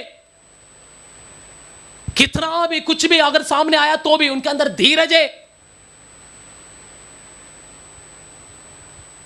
हालेलुया। उन्होंने पकड़ा हुआ बातें ना, उन्होंने क्या किया? धीरज धरता है, हाँ, और मेरे नाम के लिए दुख उठाते उठाते हाँ, थका नहीं। हाँ। इसका मतलब कंटिन्यू उनके जीवन में एक दुख गया तो दूसरा आ रहे, अभी बस हो गया, ऐसा नहीं, हो गया ना फिर तो तीसरा आ रहे, तीसरा गया फिर चौथा आ रहे, चौथा गया फिर पांचवा आ रहे, एक गया तो एक गए, जैसे लहरें समुद्र में रहने वाला लहर खत्म नहीं होता ना, एक गया तो दूसरा, दूसरा गया तो तीसरा, तीसरा गया तो चौथा, लहर आते रहते हैं। वैसे ही जितना दुख तेरे जीवन में आ रहे, जितना परिस्थिति, जितना प्रॉब्लम, जितना तूफान हवाएं तेरी लहरों तेरे ऊपर आने के समय में भी बोल रहे तू थका नहीं। ऐसे कि विश्वासी आपको और मुझे प्रभु चाहते बनना, थकने वाला नहीं। थकते इसलिए आप और मैं परमेश्वर को अभी तक, परमेश्वर की गहराई को आप और मैं जानते नहीं। आपको मेरा विश्वास जिस तरीका से प्रभु के ऊपर होना चाहिए, तो विश्वास में कहीं ना कहीं कमियां हैं। आप थक जाते हैं, इसलिए हम परमेश्वर को प्रेम करके परमेश्वर की बातों को मानकर हम लोग चलते नहीं है। इसलिए परमेश्वर की सामर्थ्य, परमेश्वर की अभिषेक, पवित्र आत्मा का सानिध्य हमारे साथ काम नहीं करता है। इसलिए आने वाला सारा थकावट, जब आपका सामने आने वाला परेशानी, जो आपका एक के बाद अगर आ रहे, तो उसमें से उसको सामना करने के लिए आपको नहीं हो रहे, अगर थक रहे, समझने का कहीं ना कहीं आप और मैं पीछे परमेश्वर में। प्रभु चाहते आगे बढ़। हालेलुया। परमेश्वर चाहते तू परमेश्वर की बातों को हमेशा मानने वाले व्यक्ति बन, दृढ़ता से उसको थामे रहे। इफिसी की सभा को बोला गया वे शब्द, उसके बाद परगम की, स्मुरना की सभा को बोला गया शब्द 2:10, जो दुख, हाँ, तुझको झेलने होंगे, हाँ। उनसे मत डर। हाँ। क्योंकि देखो, हाँ। शैतान तुम में से कुछ को जेल खाने में डालने पर है, ताकि तुम परखे जाओ, हाँ। और तुम्हें 10 दिन तक हाँ। क्लेश उठाना होगा। हाँ। प्राण देने तक विश्वासी रहे, प्राण देने तक विश्वासी रहे। विश्वास में रहे। ये शब्द कभी सुना क्या आपने? हेलो, कभी सुना है कि नहीं? अरे सुनते हमेशा आप और मैं, परंतु इस शब्द को विश्वास लोग गौरव देते। प्राण, फिर से पढ़ो वो शब्द केवल, प्राण देने तक, प्राण देने तक विश्वासी रहे। विश्वासी रहे। एक कहां पर सुनते? किसको याद आ रहे? कहां पर सुनते वो शब्द? ज्यादा सुनते कभी कभी, कहां पर सुनते? याद आ रहे? बपतिस्मा का टंकी के अंदर। नहीं याद आ रहे ना? क्योंकि आप विश्वास से लोग केवल हालेलुया ताली बजा के लिए वहां पर आप खड़ा होकर कुछ ना कोई इससे बात करेगा, कोई उससे बात करेगा, वहां पर दास बपतिस्मा दे रहे, डुबा कर बाहर भी आया, आप इधर देखेगा, उधर इधर से आवाज आया आराधना का, तो भी आपका भी वोट हिलेगा और आराधना करेगा। ऐसा नहीं है। हम वहां पर आगे खड़ा होकर क्या करते पता है? दास करने वाला सुशुषा को हम बारकाई से देखते हैं। दास करने वाला वहां पर प्रार्थना को हम ध्यान से सुनते हैं। वहां पर बपतिस्मा डूबने के बाद बाहर आने के बाद परमेश्वर का दास कौन सा शब्द एक विश्वासी के सर के ऊपर हाथ रख कर बोला जाते और वही उसके लिए होगा। क्यों? कौन सा शब्द? मरण तक विश्वासी रहे। यही परमेश्वर चाहते हैं। जब तक इस पृथ्वी पर आप और मैं इस जीवन में आप और मैं जी रहे ना, तब तक आपको और मुझे प्रभु में रहकर, विश्वास में रहकर आपको और मुझे आगे बढ़ना है, मरण तक, नहीं तो फिर यीशु मसीह का आगमन तक। हालेलुया। जब तक इस प्राण में प्राण है ना, आपका विश्वास को कमजोर करने के लिए, आपको विश्वास से बहकाने के लिए दुनिया का तौर तरीका, दुनिया का परंपरा, दुनिया का बात आपका सामने शत्रु लेकर आएगा, आपका परिवार वाला लेकर आएगा, ताकि आपने और मैंने पाया वो उस विश्वास से आपको बहकाने के लिए। इसलिए इब्रानी की किताब उसका दूसरा अध्याय का पहला दूसरा वचन में लिखा है, थोड़ा सा पढ़िए दूसरा अध्याय उसका दूसरा वचन। क्योंकि जो वचन स्वर्गदूतों के द्वारा कहा गया था, स्वर्गदूतों का द्वारा कहा गया था, जब वो स्थिर रहा और हर एक अपराध और आज्ञा न मानने का ठीक ठीक बदला मिला, तो हम लोग ऐसे बड़े उद्धार से निश्चित रहकर, ऐसे बड़े उद्धार से निश्चिंत होकर कैसे बच सकते हैं? वहां पर एक शब्द लिखा है, बहाया जाएगा। कहां पर लिखा है? पहला अध्याय में पहला वचन, फर्स्ट। इस कारण चाहिए कि हम उन बातों पर जो हमने सुनी है और भी मन लगाए। जो हम लोग सुनते हैं उसके ऊपर हम और भी मन लगाए। इसलिए ऐसा ना हो कि बहक कर उनसे दूर चले जाए। इसका मतलब बहकाने वाली, आपको और मुझे बहाकर लेकर जाने वाली, आपको और मुझे विश्वास में आपको दूर लेकर जाने वाली, ये काम अगर उस समय की कलीसिया का अंदर विश्वास से लोग वो चीज को अगर डर कर पीछे हट रहे, ऐसी शक्ति अगर उस समय में काम कर रहा था, तो विश्वास से लोग विश्वास से पीछे हट रहा था, तो विश्वास की बातों को छोड़ रहा था, तो पुराना तौर तरीका में वापस जा रहा था, तो इसका मतलब यही है वो काम वहां पर हो रहे। बहकाने वाली कुछ आपका विश्वास में आपने पाया हुआ वचन की कुछ बातों को, आपने पाया हुआ कुछ विशेष बातों को, उसमें से आपको दूर लेकर जाने के लिए शत्रु हमेशा प्रयास करेगा। हालेलुया। इसलिए आप दृढ़ता में रहना चाहिए। आप मसीहा को आपने पाया हुआ, उस मसीहा को, उस मसीह का द्वारा पाया हुआ उस विश्वास को, उस मसीह का द्वारा पाया हुआ मसीह का प्रेम को आपको और मुझे क्या करना पड़ेगा पता है? दृढ़ता से उसको पकड़कर थामे रहकर आपको और मुझे आगे बढ़ना पड़ेगा। अन्यथा अगर आप और मैं सही तरीका से उसको ध्यान नहीं देगा, उसको पकड़कर जीने के लिए अगर आप और मैं मन नहीं लगाएगा, आपका पकड़ ढीला करने वाला, आपको वापस दुनिया का चीजों के ऊपर आपको मोहित करने वाला, हेलो, दुनिया का बातों के ऊपर आपको फोकस ध्यान करने वाला, आपका बाजू में इधर उधर ही ज्यादा दूर नहीं है, आपका आजू बाजू में रहता है, परंतु आप और में विश्वास से भटकने वाला, विश्वास से दूर होने वाला नहीं, विश्वास को और भी गहराई से पकड़कर। एक व्यक्ति को मैंने पूछा, क्योंकि उनका गवाही मैंने उन्होंने मुझे सुना है, गवाही ऐसा था, पास्टर जी मेरे बच्चा लोग परमेश्वर में बढ़ रहे। मैं बोला ठीक है, अच्छा है। अभी बहुत सारा गवाहों को सुनकर इधर का दास का, उधर का दास का, इसका उसका, वो बहुत सारा गवाहों को सुनकर उनके अंदर भी विश्वास पैदा हो रहे। मैं बोला अच्छा है, परंतु एक चीज में उनको बोला, आपका बच्चों का विश्वास का नींव, आपका बच्चा जो विश्वास करे उस विश्वास का नींव गवाह नहीं होना चाहिए।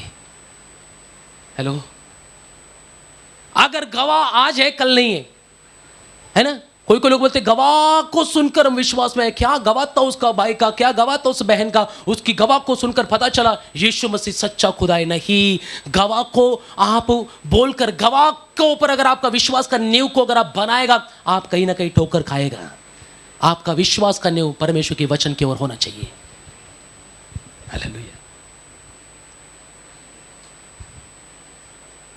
वचन सुनने के बाद, ये वचन प्रभु का दास मेरे लिए था, ये वचन की ये अनुसार परमेश्वर की आत्मा ने मुझसे बात किया, ये वचन के अनुसार मैं आज बदलने के लिए मैंने मन लगाया और सच में मैं बदल गया। विश्वास का नींव का द्वारा, वचन का नींव का द्वारा आप परमेश्वर में बढ़ने वाले व्यक्ति होना चाहिए। आपका वचन का नींव आपके जीवन में होना चाहिए। वचन का नींव, कोई भी गवाह का नींव डालकर आपका विश्वास नहीं बढ़ना चाहिए। आपका विश्वास बढ़ने वाला नींव परमेश्वर का वचन होना चाहिए। इस वचन के अनुसार अगर आप बढ़ेगा, मैं उनको यही बोला, आप परमेश्वर के वचन की ओर आपका बच्चों को, आपका पीढ़ी को लेकर जाओ। हालेलुया। इसलिए बोल रहा हूं, आप परमेश्वर को दृढ़ता से आजकल थामे रहते क्या?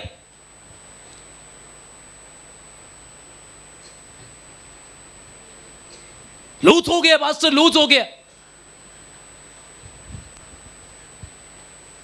क्योंकि यीशु से बढ़कर हम दुनिया का चीज को अभी ज्यादा कीमत देने लगा, है ना। यीशु को पकड़कर चलने वाला व्यक्ति, यीशु को दृढ़ता से थामा रहने वाले व्यक्ति का जिंदगी देखकर पता चलता है सच में ये व्यक्ति के जीवन में ना, ये व्यक्ति जो है ना, परमेश्वर को दृढ़ता से पकड़कर कुछ भी बातों में, हर बातों में आगे बढ़ने वाले व्यक्ति, उसको जीवन को देखकर पता चलता है। परंतु जो व्यक्ति परमेश्वर से अधिक दुनिया का बातों को अधिक ध्यान देकर चलने वाला है, उसका जीवन में दुनिया प्राधान्य, दुनिया सबसे आगे, दुनिया सब उसके लिए बड़ा है ना। ऐसा अगर एक विश्वासी बनेगा, ऐसे एक विश्वासी की जिंदगी अगर हो जाएगा, परमेश्वर से ऐसी विश्वासी का द्वारा कुछ फायदा नहीं है। प्रियो, आप प्रभु में दृढ़ होकर, परमेश्वर आपसे, आपका जीवन से, आपका बोलते ना जिंदगी से, आपका पारिवारिक जीवन से अगर दूर हो रहे, ऐसी एक अवस्था अगर आपको समझ में आ रहा है ना, आपको वापस क्या करना चाहिए, सुविधा दी आपको और मुझे प्रभु ने, आपको पता चलेगा कुछ समय से मेरा परिवार में, मेरा घर में, मेरे आत्मिक जीवन में एक प्रभु को पकड़ने वाला परिस्थिति थोड़ा कम हो गया, थोड़ा लूज हो गया। आज मेरा परिवार मेरे हाथों से छूट रहे, सुविधा प्रभु ने दे दिया। आओ परमेश्वर के सामने उपवास का साथ घुटना टेको, परमेश्वर की आराधना करो, प्रभु की वचन को सुनो, फिर से परमेश्वर के पास लौट कर आओ, प्रार्थना करो। हालेलुया।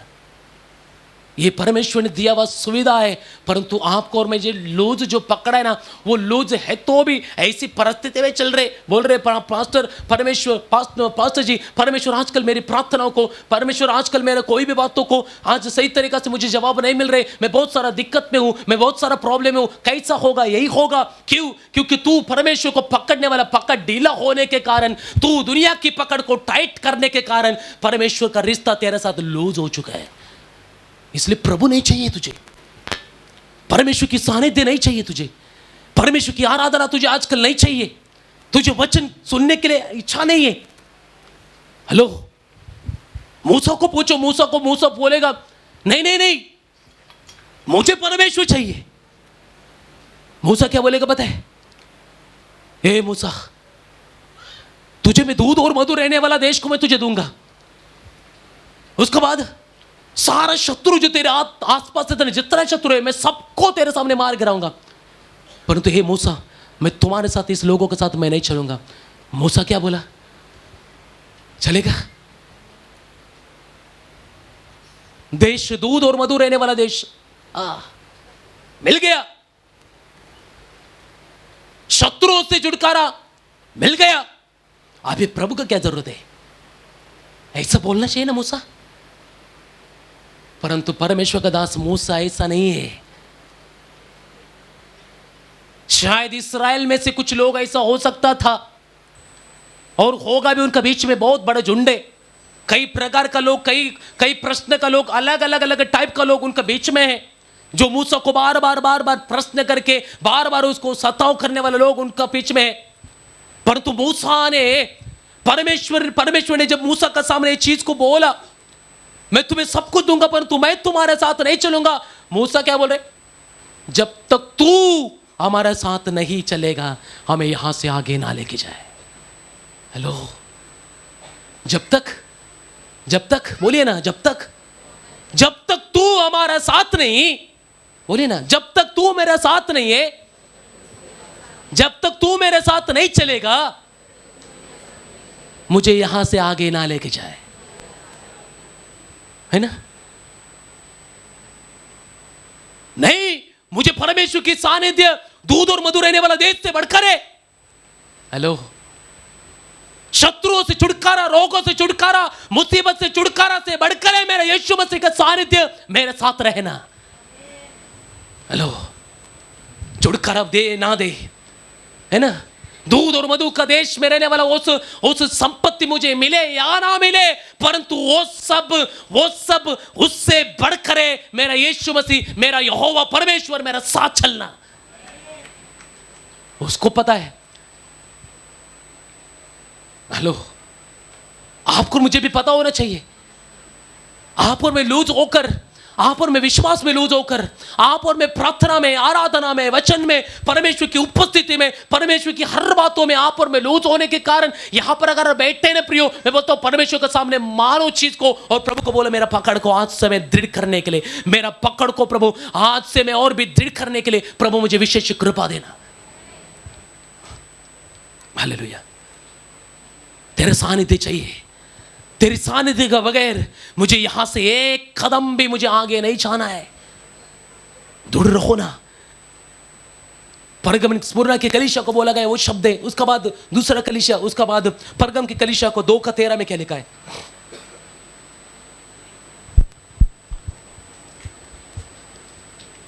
मैं यह जानता हूं कि हाँ, तू वहां रहता है हाँ, जहां शैतान का सिंहासन है। हाँ, तू मेरे नाम पर स्थिर रहता है, तू मेरे नाम पर स्थिर रहता है और मुझ पर विश्वास करने से, मुझ पर विश्वास करने से उन दिनों में भी पीछे नहीं हटा। उन दिनों में, कौन सा दिन है देखो, हाँ, पीछे नहीं हटा, नहीं हटा, जिनमें मेरा विश्वास योग्य साक्षी, जिनमें उस समय में मेरा एक विश्वास योग्य साक्षी अंतिपास तुम्हारा बीच उस स्थान पर घात किया गया, उस स्थान पर घात किया गया जहाँ शैतान रहता है।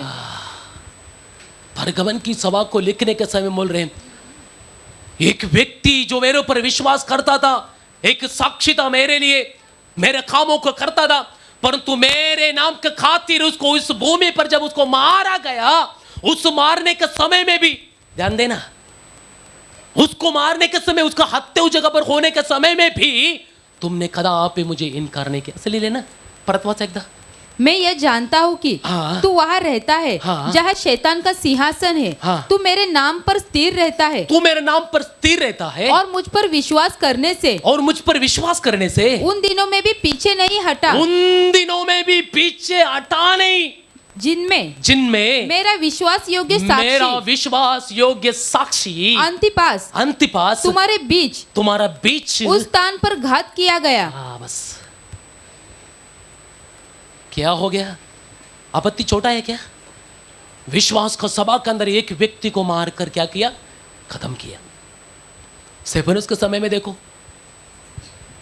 स्तेफनुस का समय में परमेश्वर के लोग, उस समय में ऐसी एक भयानक परिस्थिति स्तेफनुस के ऊपर हुआ। स्तेफनुस ने दिया हुआ संदेश सुनकर सारा यहूदी लोगों ने पथराव करके स्तेफनुस को मार डाला। परंतु लिखा क्या है वहां पर? उस सताव का कारण, एक तो अच्छे के लिए भी बोल सकते हुआ, परंतु देखो वहां पर सताव का कारण क्या हुआ? सब लोग, जितना भी यरूशलेम के अंदर इकट्ठा होकर बैठने वाला लोग था, खाना पीना हर चीज उनका इकट्ठा था। जब उस जगह पर स्तेफनस को बाहर निकालकर प्रभु का संदेश देने के लिए, परमेश्वर की बातों को सच्चाई प्रकट करने के लिए जब स्तेफनस को बाहर निकाला, लोगों ने पत्थर उठाकर स्तेफनस को हत्या किया। उस समय में सारा लोग विश्वास से इधर उधर बहकने लगा। कुछ लोग विश्वास को पकड़ कर रहा होगा। ज्यादा ज्यादा ज्यादा सोचने का जरूरत नहीं, हम यीशु मसीह का विषय में सोचेंगे ना। यीशु मसीह की हत्या किया गया, उनके चेलों की परिस्थिति क्या था? पास्टर चेलों का हुआ तो हमारा भी हो सकता है ना? परंतु फिर भी देखो, यीशु मसीह की हत्या जब हुआ, क्रूस पर उसको मारा गया। जब उसको मारने के समय उसको चेला सब लोग उससे भाग गया। हालेलुया। ऐसी एक जगह पर जाकर बैठा जहां पर दरवाजा को कड़ी बीड़ी सब जितना कड़ी सब लगाकर अंदर का जाकर जगह में जाकर बैठ गया। क्यों? डर का कारण। परंतु यहां का लोगों के विषय में खासियत क्या है पता है? पीछे हटा नहीं। सताव हुआ, पीछे हटा नहीं। लोग आकर मारा, पीछे हटा नहीं। वेस्ट बंगाल के विषय में सुनते हैं ना, 2-3 दिन से सुन रहे। हाँ, परमेश्वर का दास अकेला कई लोगों को साथ अकेला परमेश्वर का दास लड़ रहे। परमेश्वर विशेष कृपा उनके ऊपर उंडेल रहे, परमेश्वर संभाल रहे, अकेला खड़ा हो रहे। ऐसे परिस्थिति आपका परिवार के अंदर एक व्यक्ति आप विश्वास में, अनेक लोग आपका खिलाफ है। ऐसी जब अवस्था आपका जीवन में होने के समय में आप और मैं खड़ा होते हैं क्या उनका विश्वास का साथ आप भी घुल मिल जाते? आप दृढ़ता से यीशु को पकड़ के रहते, या लोगों को देखकर आपका यीशु को बाजू में रखकर आप क्या करते? उसको पकड़ने के लिए शुरू करते, यीशु को बाजू में रख के। कितना भी आपत्ति, कितना भी परिस्थिति हमारे जीवन में आया तो परमेश्वर की सिखाने के लिए परमेश्वर की आत्मा आपको मुझे यही बोल रहे, इब्रानी की सभा को भी यही बोल रहे, तुम्हारा साथ होने वाला दुख, तुम्हारे साथ होने वाला परिस्थिति यीशु मसीह के ऊपर भी गुजरा। यीशु मसीह उसको हर एक बातों को सहन किया, है ना? आप और मैं सहन करना जरूरी है प्रियो। अगर आप सहन करने के लिए अगर आपको नहीं हो रहे, इसका मतलब आपका, फिर से मैं आ रहा हूं, यीशु मसीह का साथ रहने वाला आपका पकड़, आपका रिश्ता, आपका प्रेम, आपका विश्वास का अंदर कमी है। प्रभु चाहते उसको बढ़ाओ। अगर विश्वास आपका और मेरा बढ़ेगा, आपका प्रभु के ऊपर रहने वाला प्रेम बढ़ जाएगा, आपका परमेश्वर का साथ रिश्ता आपका सही होगा, आप यीशु को जितना दृढ़ता से आप और मैं पकड़ेगा, शत्रु अंदर घुसने के लिए उसको मौका मिलेगा नहीं, है ना? हम पढ़ते हैं नेहम्याह की किताब में, वहां पर शैतान अंदर घुसने के लिए, शत्रु अंदर घुसने के लिए मौका कहां पर मिला? क्योंकि उनकी जो दीवार है, उस दीवारों को बहुत सारा दरार है, क्रैक है ना? जब शत्रु को अंदर घुसने के लिए अगर मौका मिलेगा तो ही शत्रु अंदर घुसेगा। अगर दीवार अगर सही है, अगर दीवार अगर एकदम सही है, उसका अंदर शत्रु को अंदर आने के लिए मौका मिलेगा। अरे एक कितना लोग परमेश्वर का इस्राएल लोग एक बड़ी दीवार का सामने खड़ा था, अंदर जाने के लिए उनका अवसर हुआ था क्या? कौन सा दीवार? यरीहो दीवार। उनका तलवार से, उनका कोई भी भाला से, किसी भी चीज से उस दीवार को वो होल कर नहीं पाया, नहीं कर पा सकता था। परंतु बोलने का मतलब मेरा यही है प्रियो, दीवार अगर सही है, दीवार के अंदर कोई क्रैक नहीं है, कोई भी शत्रु अंदर घुसेगा नहीं। हालेलुया, है ना? नाव के अंदर पानी कैसा आता है? अंदर नाव के अंदर, हाँ? पौलुस के विषय में सुनते हैं ना, प्रेरितों की किताब में लिखा है, एक समय पौलुस रहने वाला नाव के अंदर भी पानी आया। कैसा पानी है ना? समुद्र का पानी नाव के अंदर आने के लिए उनका नाव लूज हो गया, लूज। एक गहरा होल आया, पता नहीं, परंतु पौलुस ने वहां पर किया हुआ काम पता है क्या? उस नाव को उन्होंने ऊपर से लेकर नीचे तक सब बाजू से उनको कसकर टाइट बांधने के लिए, ताकि बाहर का पानी, समुद्र का पानी अंदर ना आए। अगर पानी अंदर आया, आपत्ति पक्का है। समझ रहे? अगर बाहर का कोई भी शत्रु अंदर आने के लिए अगर आप और मैं मौका दिया तो ही वो मौका का फायदा उठाएगा। अगर आप मौका नहीं दिया तो आकर जबरदस्ती करेगा, है कि नहीं? आप मौका अगर दिएगा देगा तो ही वो काम करेगा। आप मौका दे रहे इसलिए वो काम करते हैं आजकल। कैसा मौका दे रहे? आप देखो परमेश्वर की व्यवस्था में जो लिखा है उस व्यवस्था के अनुसार हम चलते हैं क्या? नहीं, उसका विरुद्ध आप और मैं हमेशा खड़ा होते हैं।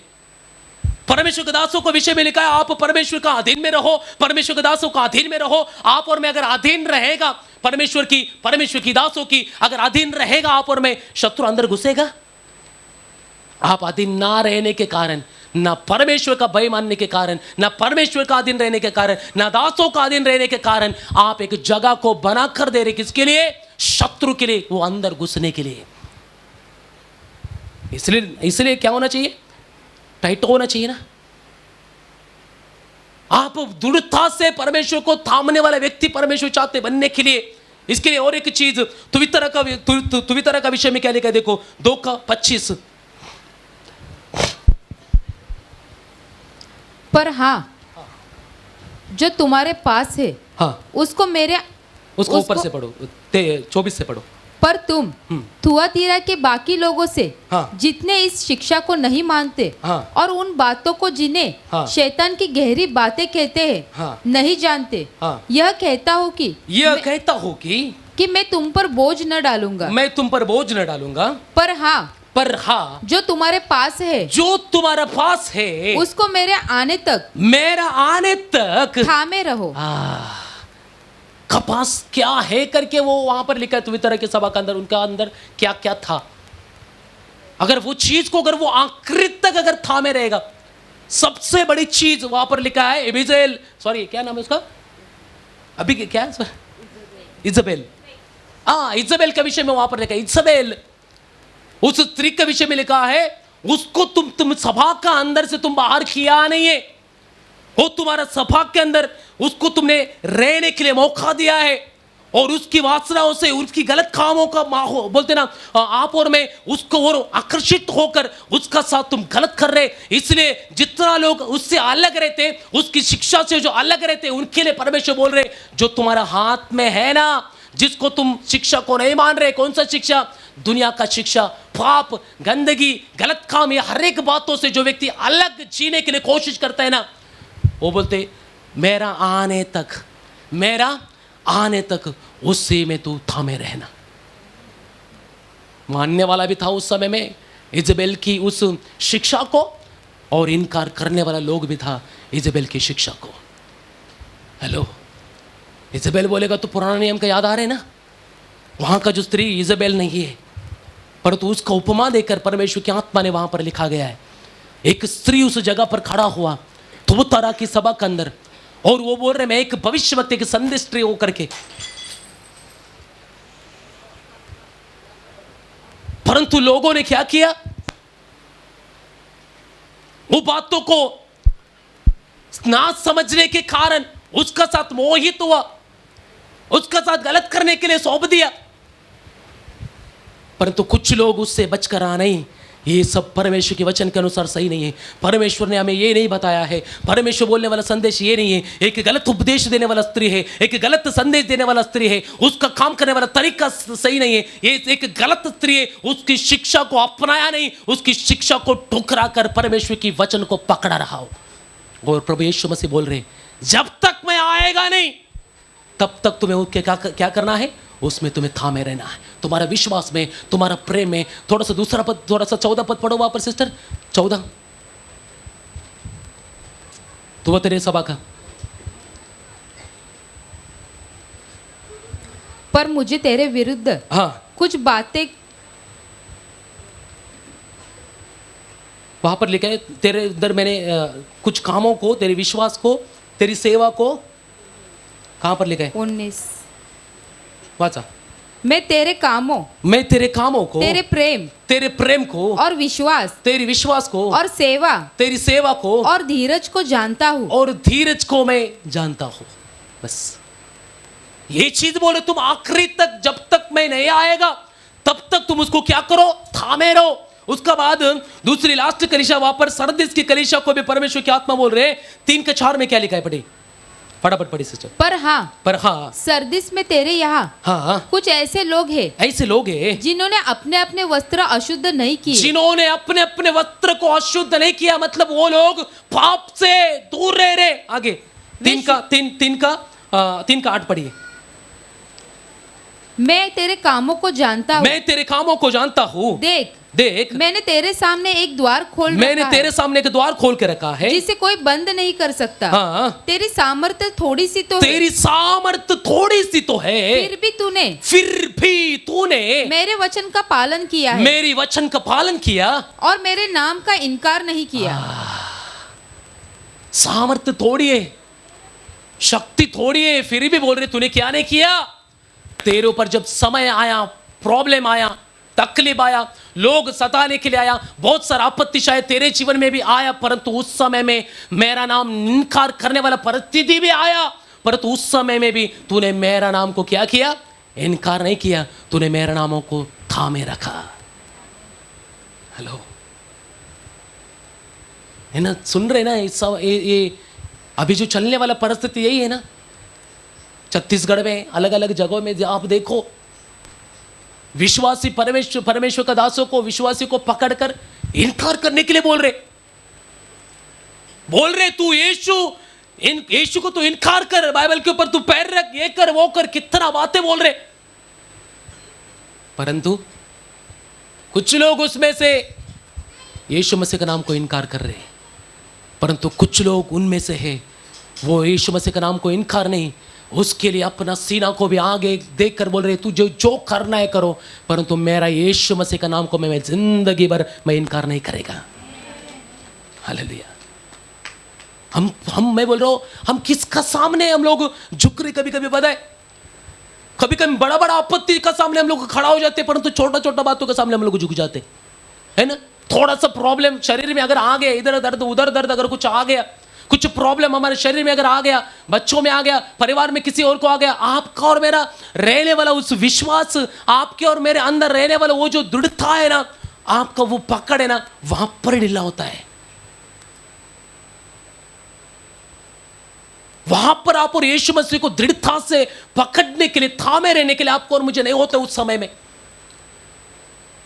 परंतु मैं आपकी परिशोधना आपकी उसी समय में प्रियो। यीशु मसीह की परिशोधना परीक्षा नहीं हुआ कि नहीं? शैतान का द्वारा भी यीशु मसीह की परीक्षा हुआ, उसके बाद लोगों का द्वारा भी यीशु मसीह का परीक्षा हुआ, उसके बाद परमेश्वर का द्वारा भी यीशु की परिशोधना हुआ, परंतु यीशु तीनों परीक्षा में विजय पास। हेलो, परमेश्वर पता है यीशु मसीह क्यों वहां पर विजय हुआ?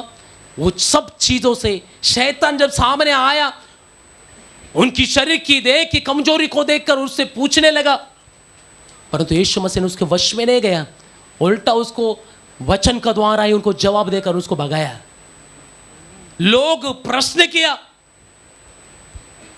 लोग सताने के समय में भी उनको बहुत सारा उन्होंने परेशान करने के समय में भी व्यवस्था को लेकर उन्होंने बातें किया,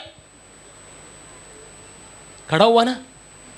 परमेश्वर को पसंद है ऐसे व्यक्ति, प्रियो सच बोलता हूं मैं, परमेश्वर को पसंद है जो व्यक्ति, शैतान रहने दो, मनुष्य रहने दो, कोई भी व्यक्तित्व रहने दो, उसका सामने खड़ा होकर उसका सामना करने वाला व्यक्ति परमेश्वर को पसंद है।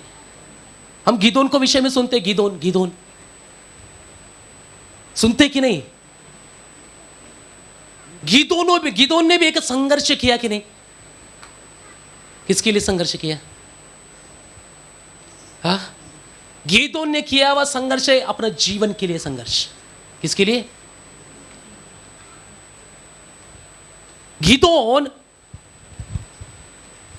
मिद्यानी के हाथों से कुछ दान को क्या करे, लेकर आया, उनको छुपा कर लेकर आया और दाख का कुंड के अंदर बैठकर वहां पर उस दान को क्या करने लगा, वो उस गेहूं को वो पटक कर वहां पर वो अलग करने वाले का प्रोसेस हम न्याय की किताब में हम लोग 6 अध्याय में पढ़ते। परंतु आप देखो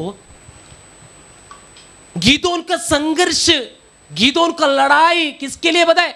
अपने जीवन के लिए। अगर खाने के लिए अगर मिला नहीं, खाने के लिए अगर मेरा मेरा परिवार को अगर मिला नहीं, ऐसा ही ये मिद्यान लोगों का डर से कई लोग क्या हो गया, जंगल में भाग गया। मिद्यान लोगों का डर के कारण अपना घर को, अपना परिवार को, सबको छोड़कर अपना जान को बचाने के लिए इधर उधर भाग गया। ऐसे भी ये लोग भाग रहे, परंतु गिदोन ने ये चीज को बिल्कुल भी उन्होंने क्या नहीं किया, अपनाया नहीं। उन्होंने अपने जीवन के लिए, अपने शारीरिक जीवन के लिए भी एक संघर्ष किया हुआ बात परमेश्वर देख रहे। क्या करे गिदोन?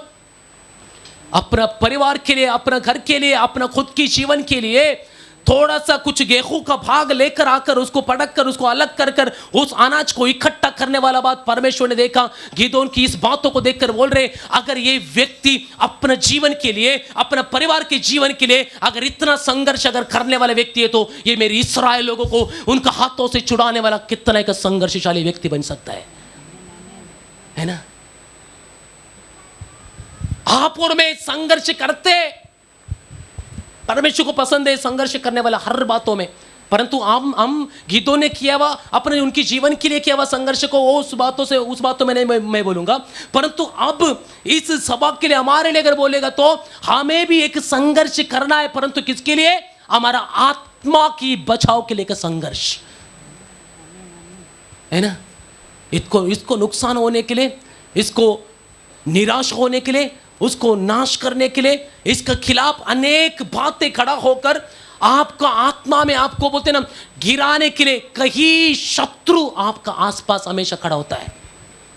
देखो ना, यहां से परमेश्वर का दास सुनाएगा, आपका कलीसिया में आपको सुनाएगा, परंतु परमेश्वर का लोगों के हृदय के अंदर परमेश्वर के वचन पहुंचता नहीं है। क्यों?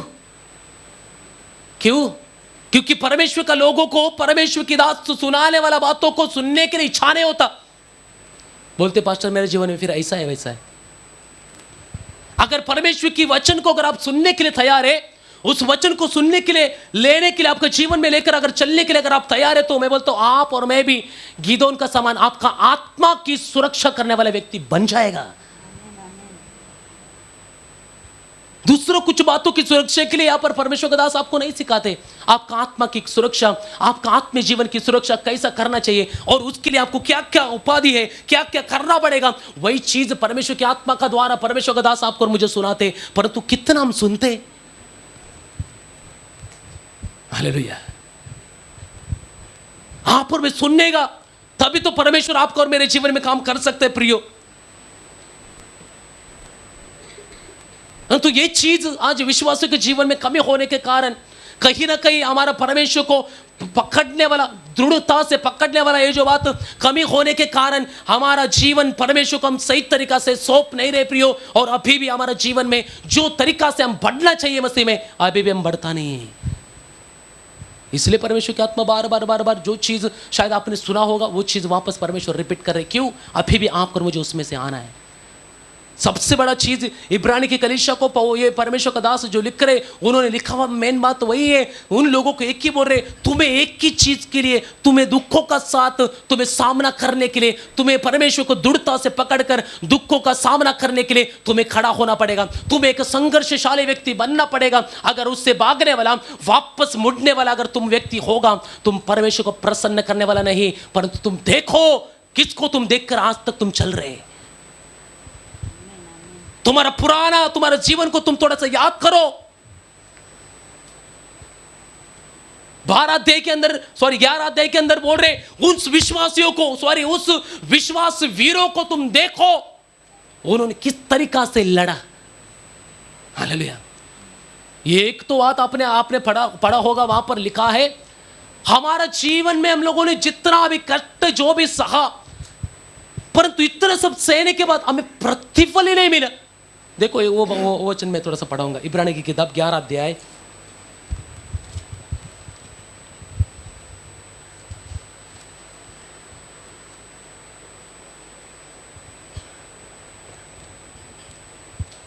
उसका 13 वचन पढ़ो। 11 का 13।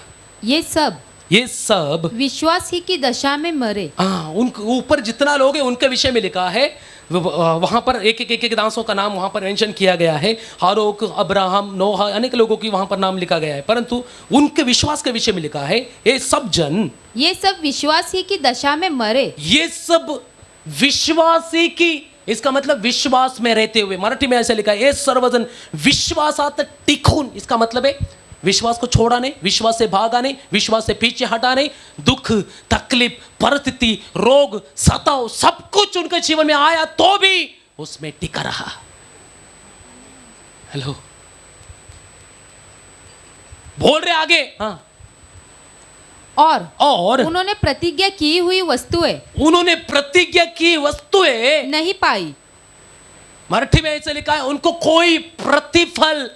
इसका मतलब, प्रतिफल का मतलब है कुछ चीज आप और मैं करने के बाद उसका प्रति आपको एक फल मिलता है। परंतु बोल रहे हमने पाया हुआ विश्वास, हमने उस विश्वास में जो लड़ा, हम जो उस विश्वास में हम लोग को टिक कर खड़ा हुआ, हर बातों का हम लोगों ने सामना किया, परंतु उस विश्वास में इतना तक करने के बाद भी हमें कोई प्रतिफल मिला नहीं। हम तो प्रतिफल के ही पीछे है। पास्टर आकर थोड़ा सा अब्बाश की दे, नहीं तो थोड़ा सा एक व्यक्ति को अगर कलीसिया में अगर लेकर आए तो पास्टर आकर स्टेज में मेरे विषय में बोलना चाहिए। हमें थोड़ा सा कभी कभी ये मन में आता है ना।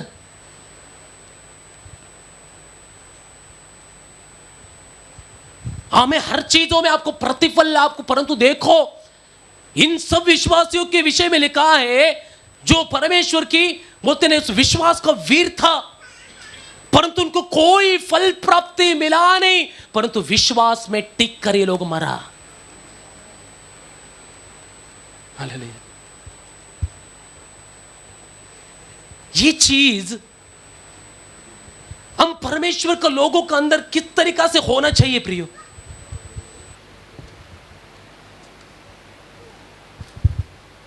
उसका 12 अध्याय का अभी आप दूसरा वचन पढ़ो, वहां पर अभी क्या बोल रहे देखो। और विश्वास के कर्ता, विश्वास का कर्ता और सिद्ध करने वाले यीशु की ओर, और सिद्ध करने वाले यीशु की ओर ताकते रहे। इसका मतलब अभी उनका देखना भी नहीं, अभी उनको मन नहीं है। इतना तो उनको कष्ट का, उनको ऊपर आने वाला सताव का उनको घृणा होने लगा। शायद उनको सहन करने के लिए वो मन आया नहीं है। अभी उनको उसमें से पीछे हटना है, दूर होना है, नहीं चाहिए। परंतु डट कर खड़ा होने के लिए परमेश्वर का दास बोल रहे, परंतु कैसा? तुम्हारा विश्वास का उत्पन्न करता, विश्वास का कर्ता, विश्वास के कर्ता, विश्वास के कर्ता और सिद्ध करने वाले यीशु की ओर, और सिद्ध करने वाला यीशु की ओर ताकते रहे, ताकते रहे। किसकी ओर? यीशु की ओर। सभा को परमेश्वर की आत्मा उस समय में यही बोल रहे, तुम्हें क्या करना है? तुम्हें ऐसा अगर नौबत आज आ रहे ना, जुल्म तुम्हें बढ़ रहे ना, सताव बढ़ रहे ना, लोग निंदा कर रहे ना, अनेक परेशानी तुम्हारे सामने आ रहे ना, रोग आ रहे ना, तकलीफ आ रहे ना, इसका सामने आपको खड़ा होने के लिए नहीं हो रहे ना, लग रहे ना ऐसा हमारा पुराना विश्वास, पुराना जिंदगी अच्छा था, ऐसा अगर मन में आ रहे तो इस विश्वास, उस सब बातों को खंडन करके, दूर करके हमारा विश्वास का कर्ता यीशु मसीह के ऊपर थोड़ा सा आंख उठाओ, क्योंकि वही होता नहीं है ना। दुख में, आपका रोग में, आपका तकलीफ में, आपका सताव में, आपका जीवन में होने वाले सब बातों में जो शायद आपको कमजोर कर गिराने के लिए आपका पीछे बढ़ा है, पर तू उस समय में एक ही चाहत, परमेश्वर बोलते तू तेरे सामने तेरा विश्वास का करता है, विश्वास का करता है यीशु, विश्वास का करता है हमारा यीशु मसीह। उस कर्ता को तू देख, उसने किस तरीका से इस पृथ्वी पर रहते के समय में एक जीवन जिया। हालेलुया। इसलिए उसको विश्वास का कर्ता बोला गया। आगे क्या लिखे सिस्टर? जिसने उस आनंद के लिए जो उसके आगे धरा था, लज्जा की कुछ चिंता न करके, लज्जा की कुछ चिंता ना जानकर क्रूस का दुख सहा। बस यही परमेश्वर का दास पौलुस हो, कोई भी हो, कलीसिया को यही समझाना चाहते हैं। कम से कम यही शुरुआत से लेकर आखिर तक समाप्त भी परमेश्वर के दास यही बातों में कर रहे, तुम्हारा विश्वास की उत्पन्न करता यीशु मसीह को तुम देखो। अभी देखो, वही हमारा स्वर्ग में हमारे लिए चढ़कर गया हुआ वही है यीशु, वही हमारा महान महायाजक है हमारा यीशु मसीह। वही यीशु मसीह परमेश्वर का पुत्र है जो हमारे लिए हमेशा मध्यस्थी कर रहे। उसको तुम देखो, उसको छोड़कर, उससे पीछे हटकर आपको होने वाला सताव, आपका होने वाला निंदा, यीशु का नाम का कारण लोग आपको घृणा करता होगा, यीशु का नाम का कारण आपको लोग तुच्छ जानता होगा, यीशु का नाम का कारण लोग आपको कुछ भी कहता होगा, फिर भी उस नाम के लिए खड़ा हो जाओ। पुराना समय में नहीं, नया नियम के समय में भी यीशु का नाम के लिए खड़ा होने वाला चेला को वापस आप देखो, पहले तो भाग गया, अभी उसी नाम के लिए अपना प्राण तक देने के लिए तैयार हो गया। बोल रहे, हे हेरोदेस, अभी तू बोलेगा करके हमारा मुंह बंद नहीं होगा, क्योंकि उसने अगर एक बार हमारा मुंह खोला ना, अभी जब तक वो अनुमति नहीं देगा हम बंद नहीं होगा ये मुंह। हालेलुया। बोलता रहा, क्योंकि वो आड़स, वो हिम्मत उनके अंदर परमेश्वर ने डाल दिया। उस नाम के लिए खड़ा होने के लिए उन्होंने अपने आप को प्रभु के हाथों में सौंप दिया। कुछ समय पहले उस नाम के लिए निंदा होने के लिए, दुख उठाने के लिए तैयार ना रहने वाला अभी परमेश्वर का जन बोलते, अभी उसका नाम के लिए मैं कुछ भी करने के लिए तैयार हूं। हालेलुया। यही परमेश्वर की दास इब्रानी की सभा को बोलकर बोल रहे, तुम वापस मत जाओ प्रियो, तुम्हारा पुराना रीति रिवाज को फॉलो करने के लिए उस वो यहूदी समुदाय आपका परंपरा को देखकर पीछे लौटने के लिए बिल्कुल मन मत लगाओ, परंतु तुम्हारा महायाजक 3 का 1 में भी यही चीज लेकर, सेम चीज लेकर, तुम्हारा महान महायाजक हमारा यीशु मसीह, जिसको तुमने विश्वास किया है, जिसको तुमने अंगीकार किया है, उसको ऊपर तुम श्रद्धा दो, उसके ऊपर तुम ध्यान देकर आगे बढ़ो। आखिर में वचन पढ़ के खत्म करेंगे। इसलिए हे पवित्र भाइयों, तुम जो स्वर्गीय बुलाहट में भागी हो, तुम जो स्वर्गीय बुलाहट के भागी हो, उस प्रेरित और महायाजक यीशु पर, उस महायाजक यीशु पर, जिसे हम अंगीकार करते हैं, जिसे हम विश्वास करके अंगीकार किया है, ध्यान करो। उसके ऊपर श्रद्धा दो, बस कुछ भी नहीं।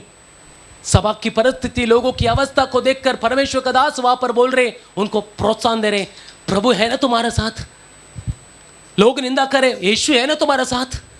पति सता रहे, पत्नी सता रहे, बच्चे सता रहे, लोग सता रहे, परिवार वाला सता रहे, कोई भी कुछ भी तुम्हारा अपशब्द तुम्हारे विषय में बोलने दो, परंतु वो कुछ भी कहे, हमारा यीशु हमारा साथ अगर खड़ा है तो हम हर एक बातों को नहीं बोलते, नहीं इग्नोर करके परमेश्वर की बातों को ध्यान दे दो। हालेलुया। आप परमेश्वर को ध्यान दो, क्योंकि हमारा एक ही स्वभाव है।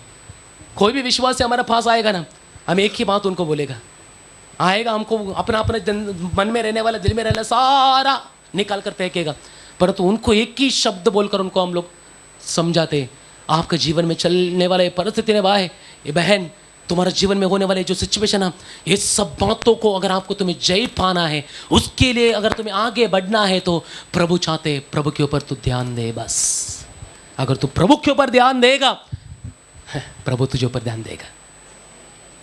हालेलुया।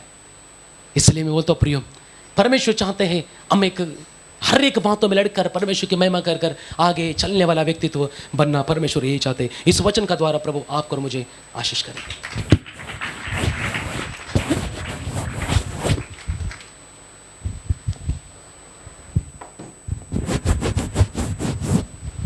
हालेलुया। परमेश्वर नाम का महिमा हो। हम परमेश्वर का वचन सुन रहे थे। यीशु मसीह को महायाजक ऐसी संबोधना, यीशु स्वर्ग से आया कर हम जानते हैं। यीशु हम जैसा इस भूमि का मट्टी से नहीं बनाए कर हम जानते हैं। यीशु मसीह के जन्म तक वहाँ तो पवित्र आत्मा का द्वारा कर हम जानते हैं, परंतु इतना जानने के बाद भी यीशु मसीह को वास्तव में ये पुस्तक लिखने वाला व्यक्ति मनुष्य के नाम दिया महायाजक। ऐसे क्यों? कोई भी बोल सकते ऐसे क्यों दिया? एक मनुष्य का नाम दिया महायाजक। महायाजक के काम क्या करते हैं? महायाजक क्या करते हैं? कुछ नहीं करते हैं?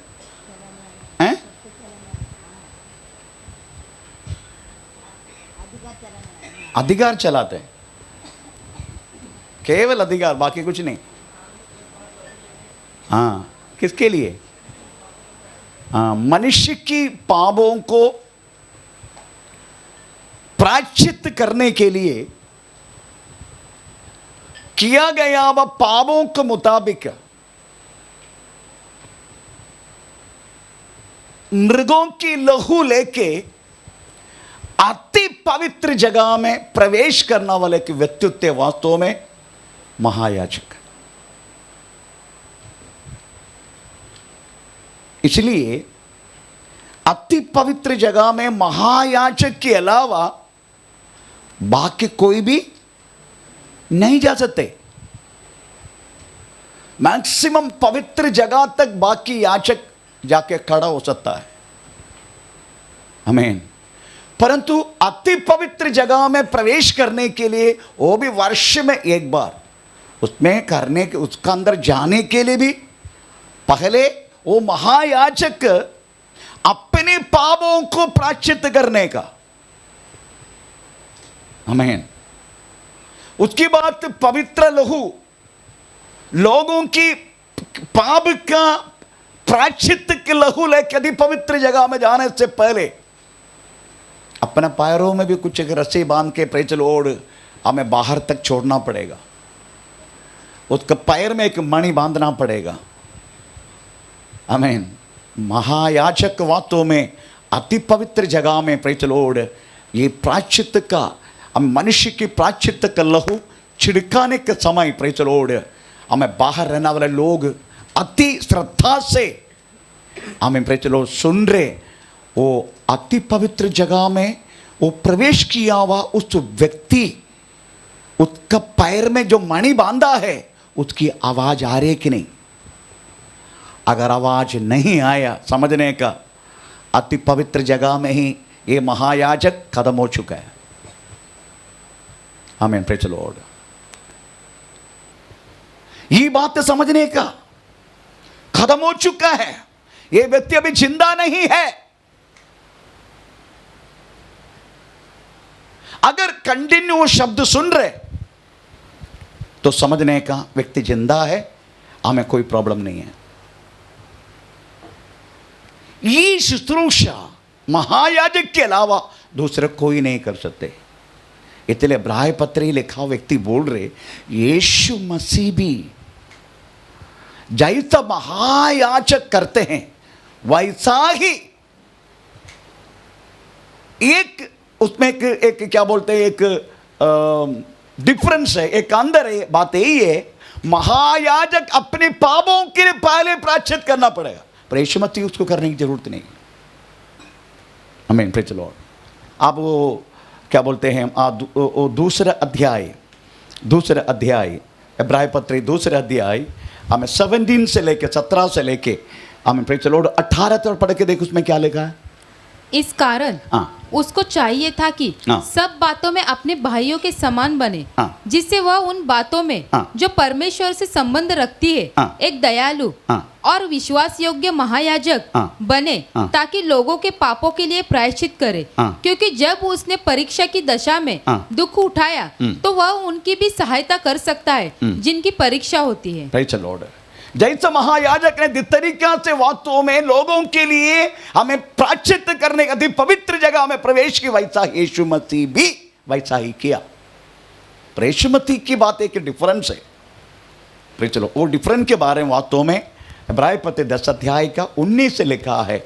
उधर लिखा है यीशु मसीह वास्तव में अति पवित्र जगह में प्रवेश के महायाजक का समान है।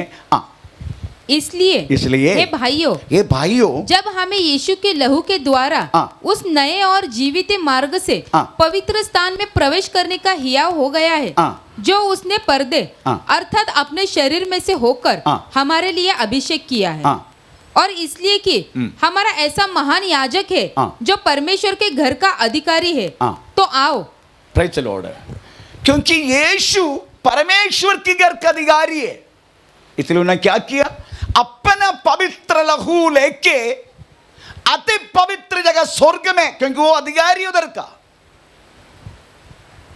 प्रेज द लॉर्ड, उसकी खुद के घर का वो अधिकारी है। स्वर्ग के बारे में बात कर रहे, इसलिए वो भी हमें प्रायश्चित करके हर एक मानव का पवित्र लहू लेके स्वर्ग में अति पवित्र जगह में प्रवेश किया हुआ निर्दोष निष्कलंक हमें मेमना है। वो जो व्यक्ति आप और मेरे लिए हमें मारा गया, प्रेज़ द लॉर्ड, उनमें कोई पाप नहीं था, उनमें कोई पाप नहीं था। पहला यूहन्ना 3:5 कहता है उनमें कोई भी पाप नहीं था।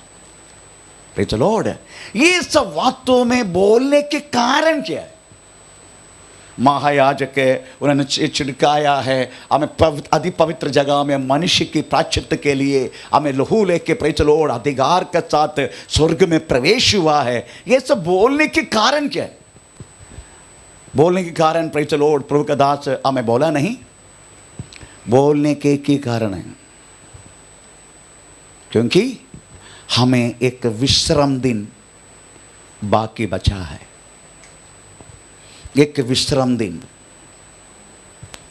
आमीन। वही अध्याय में है 4 का पहला वाक्य में है, 4 का 9 से लेकर 10 वाक्य में है, ये सब लिखा है। 4 का पहला वाक्य पढ़ के देखो इब्रानी पत्री।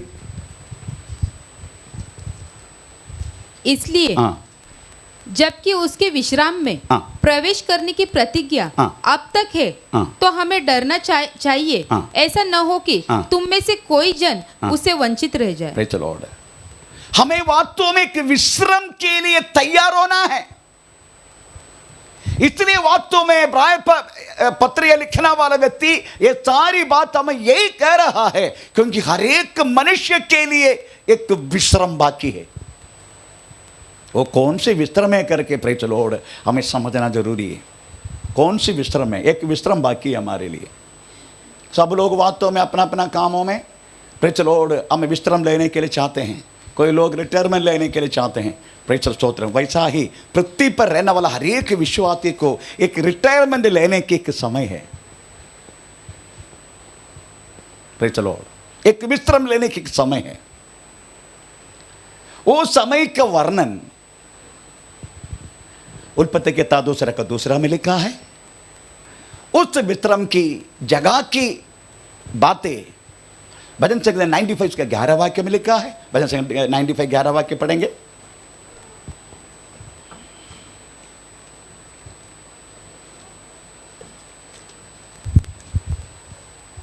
इस कारण मैंने क्रोध में आकर शपथ खाई, क्रोध में आकर शपथ खाया, ये मेरे विश्राम स्थान में, ये मेरा विश्राम स्थान में कभी प्रवेश नहीं करेगा। Praise the Lord. ये इस्राएल के बारे में लिखा है, क्योंकि इस्राएल लोगों ने प्रेज़ द लॉर्ड उनका विश्राम स्थान वास्तव में कनान देश है, परंतु उनका विश्राम स्थान में प्रवेश करने के लिए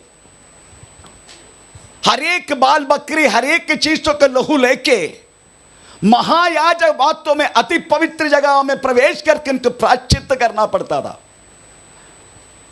आमीन। Praise the Lord. किसके लिए मालूम है? कनान देश में प्रवेश होने के लिए। आमीन। 6 लाख तक लोग वास्तव में कनान देश की प्रवेश करने के लिए 20 साल के ऊपर के लोग हमें प्रवेश होने के लिए वास्तव में 40 वर्ष मरुभूमि में यात्रा की, हमें कनान देश में प्रवेश होने के लिए, विश्राम जगह में जाने के लिए। तो उनमें से बचा कितना? केवल 2 जन। बाकी 5,99,998 लोग वास्तव में मरुभूमि में वास्तव में प्रेज़ द लॉर्ड मारा गया। किसके लिए? केवल कनान देश में प्रवेश करने के लिए।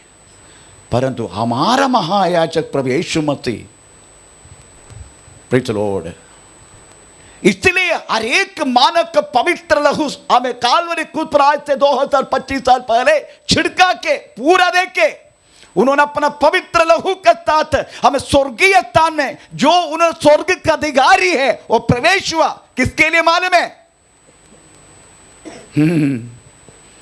4 का 9 और 10 वाक्य पढ़ के देखो। 4 का 9 और 10 वाक्य।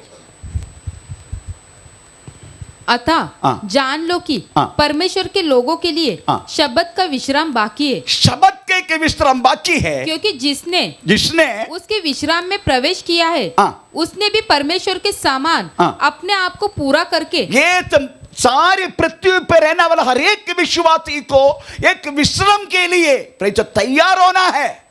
यही वास्तव में बाइबल का एसेंस है, बाइबल का वास्तव में महत्वपूर्ण बात यही है। इसलिए हमको बोल रहे इधर का सारा प्रश्न, सारे चीजों को सहन के चलो, क्योंकि हमें एक विश्राम का एक जगह है। इधर का विश्राम हमें मैक्सिमम 70 नहीं तो 80, थोड़ा सा ज्यादा कुछ है तो मैक्सिमम 100, परंतु उधर मिलने वाला विश्राम आनंद काल के लिए।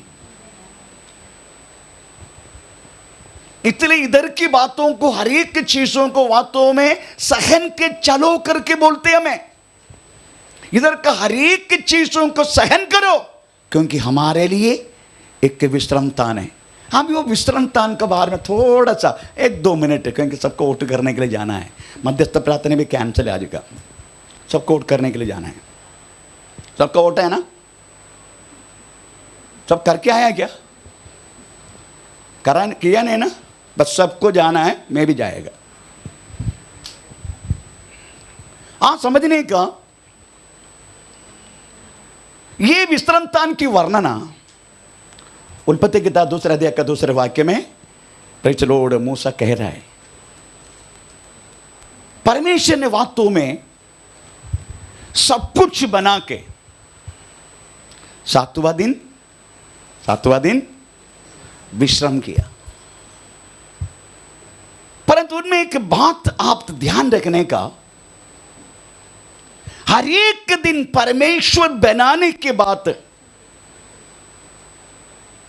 दिन हुआ, रात हुआ, पहला दिन, दिन हुआ, रात हुआ, दूसरा दिन, दिन हुआ, रात हुआ, तीसरा दिन, दिन हुआ, रात हुआ, चौथा दिन, दिन हुआ, रात हुआ, पांचवा दिन, दिन हुआ, रात हुआ, 6वां दिन।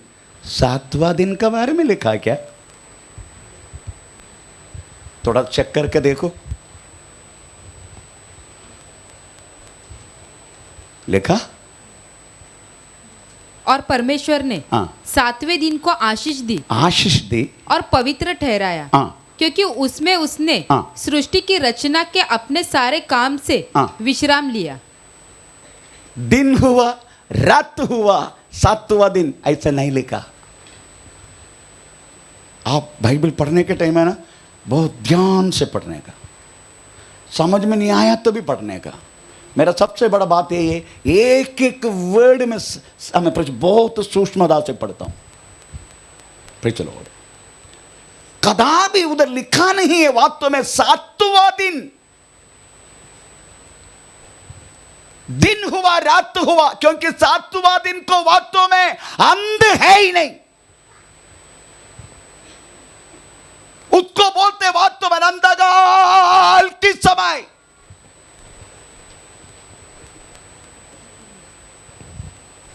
वो खत्म नहीं होते।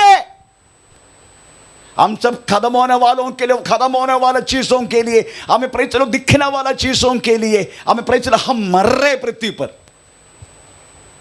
थोड़ा बहुत तो कुछ हो गया तो तुरंत विश्वास को भी तोड़ फोड़ करके हम चले जाते हैं। परंतु हम भूल गया, हम कितना भी वास्तव में आशीषों से भर के रहे तो भी हर चीज के लिमिटेशन है। परंतु ऐसी की जगह है जिधर हमको वास्तव में प्रेज़ वापस आ नहीं सकते और अनंत काल तक हमें रहना भी है। आमीन। परमेश्वर के साथ रहने के बारे में बात कर रहा हूं। उसका अंत नहीं है, दिन नहीं, रात नहीं है, अनंत काल तक है। समझने का ये 7वां दिन नहीं है, उसका शुरुआत हो चुका है। आमीन। Praise the Lord. हमें जाने के वक्त आ चुका है। यीशु मसीह का आगमन बहुत निकट है। हम इस पृथ्वी से वास्तव में हवा के रूप में उड़ के जाने की समय आ चुका है। Praise the Lord. वो नित्य जीवन के लिए तैयार होके उस परमेश्वर के साथ बने रहने के लिए, हमेशा के लिए समय आ रहा है। अगर आप प्रकाशित वाक्य में देखो, ये वास्तव में लवोदिका पीरियड है। लवोदिका पीरियड का स्टार्टिंग वास्तव में AD 1900 से लेकर यीशु मसीह के आगमन तक है। हमें विश्राम स्थान के समय आ गए। 7वां दिन की शुरुआत है। 6 दिन खत्म हो गया, मत 7वां दिन अभी तक परमेश्वर ने इसका अंत नहीं की, और हमें वास्तव में उसी में स्टेप रखा है। हमें एक विश्राम है। आमीन, प्रेज़ द लॉर्ड। ये विश्राम के लिए सबसे श्रेष्ठता से सबसे ज्यादा मन लगा के लोगों को चलना चाहिए। आमीन। बाकी चीजों को नहीं, बाकी चीजों को प्रार्थना करे ना करे, परमेश्वर आपको समय पर दिया जाएगा। You don't worry about.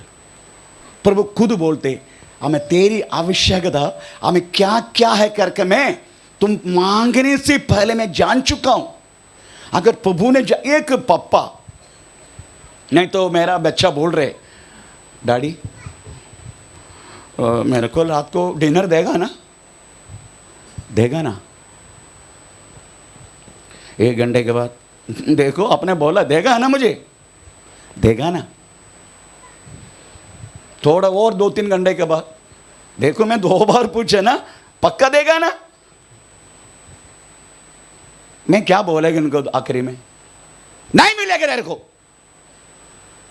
यही तो कर रहे परमेश्वर के साथ हम, बार बार मांगने से, बार बार मांगने से वास्तव में उस व्यक्ति को आप अविश्वस्तता कर अविश्वास कर रहे। विश्वास नहीं, आप अविश्वास कर रहे। जो अविश्वास है वही बार बार दौड़ाते। Praise the Lord. इसलिए आप बार बार, आपको मालूम है बार बार की प्रार्थना कौन करते करके लिखा है। कौन करते बार बार की प्रार्थना? थोड़ा पढ़ने का मत्ती सुसमाचार 6 अध्याय का हमें 7-8 वाक्य पढ़ के देखो। बार बार की प्रार्थना, रिपीटेशन इंग्लिश में। हाँ, प्रार्थना करते समय, प्रार्थना करते वक्त अन्य जाति के जैसा बकबक भक करो, भक मत करो, मत करो, भक भक। मतलब इंग्लिश बाइबल में, रीड इन इंग्लिश। वो अंग्रेजी वाली काली, हाँ नहीं है, अच्छा।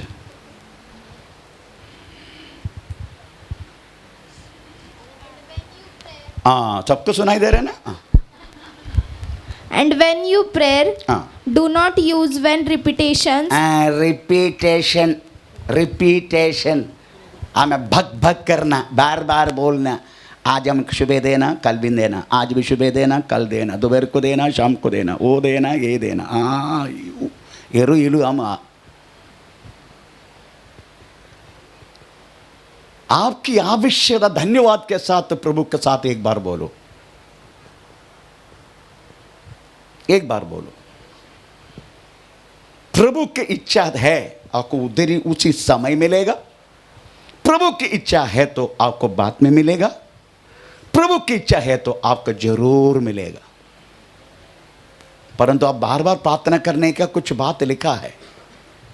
प्रेषित स्तोत्र, मुझे हमेशा याद दिलाते रहना। वो हमारा आत्मीय बातों के लिए, आत्मा के लिए, हमें राज्य के लिए, राज्य से लोग वास्तव में सही सलामते रहने के लिए, राज्य को परमेश्वर नाश ना करने के लिए, ये सारी बात लिखा है। मुझे प्रभु की इच्छा तो इसका बीच में भी एक दिन मैं लेना चाहता हूँ। एनीवे, तो मेरा कहने की मतलब है, हमें आपका आवश्यकता बोल दिया ना, बस एक बार बोल दिया ना पिता को। वैसे बोलने से पहले मालूम है, फिर भी 2 तीमुथियुस में लिखा, तेरी आवश्यकता धन्यवाद के साथ प्रभु के चरणों में बोल दिया, खत्म। बार बार मत बोलो। अगर बार बार बोल दिया इसका मतलब आप परमेश्वर को अविश्वास कर रहे। परमेश्वर का नाम का महिमा हो। इसलिए इधर जो लिखा गया इस बात तो मैं ध्यान दो। ये पृथ्वी के बातों को प्रेचलो ज्यादा आप प्रेचलो अपना सिर मत फोड़ो। परमेश्वर उचित समय पर आपका एक आवश्यकता पूरा करेगा। But you worry about words praise Lord rest. आपका प्रेज लॉर्ड स्वस्थता के लिए, आपका क्या बोलते हैं विश्राम के लिए आप बार बार परमेश्वर को बोल के प्रेज लॉर्ड हालेलुया। हमें प्रभु आप जब नाम लेगा ना सबका, मुझे मेरा नाम भी लेना, मुझे भी याद करना प्रभु। इस तरीक़ा से बोलना। मुझे भी याद करना, सबका नाम तू लेना वाला है प्रभु, मेरा नाम भी लेना तू।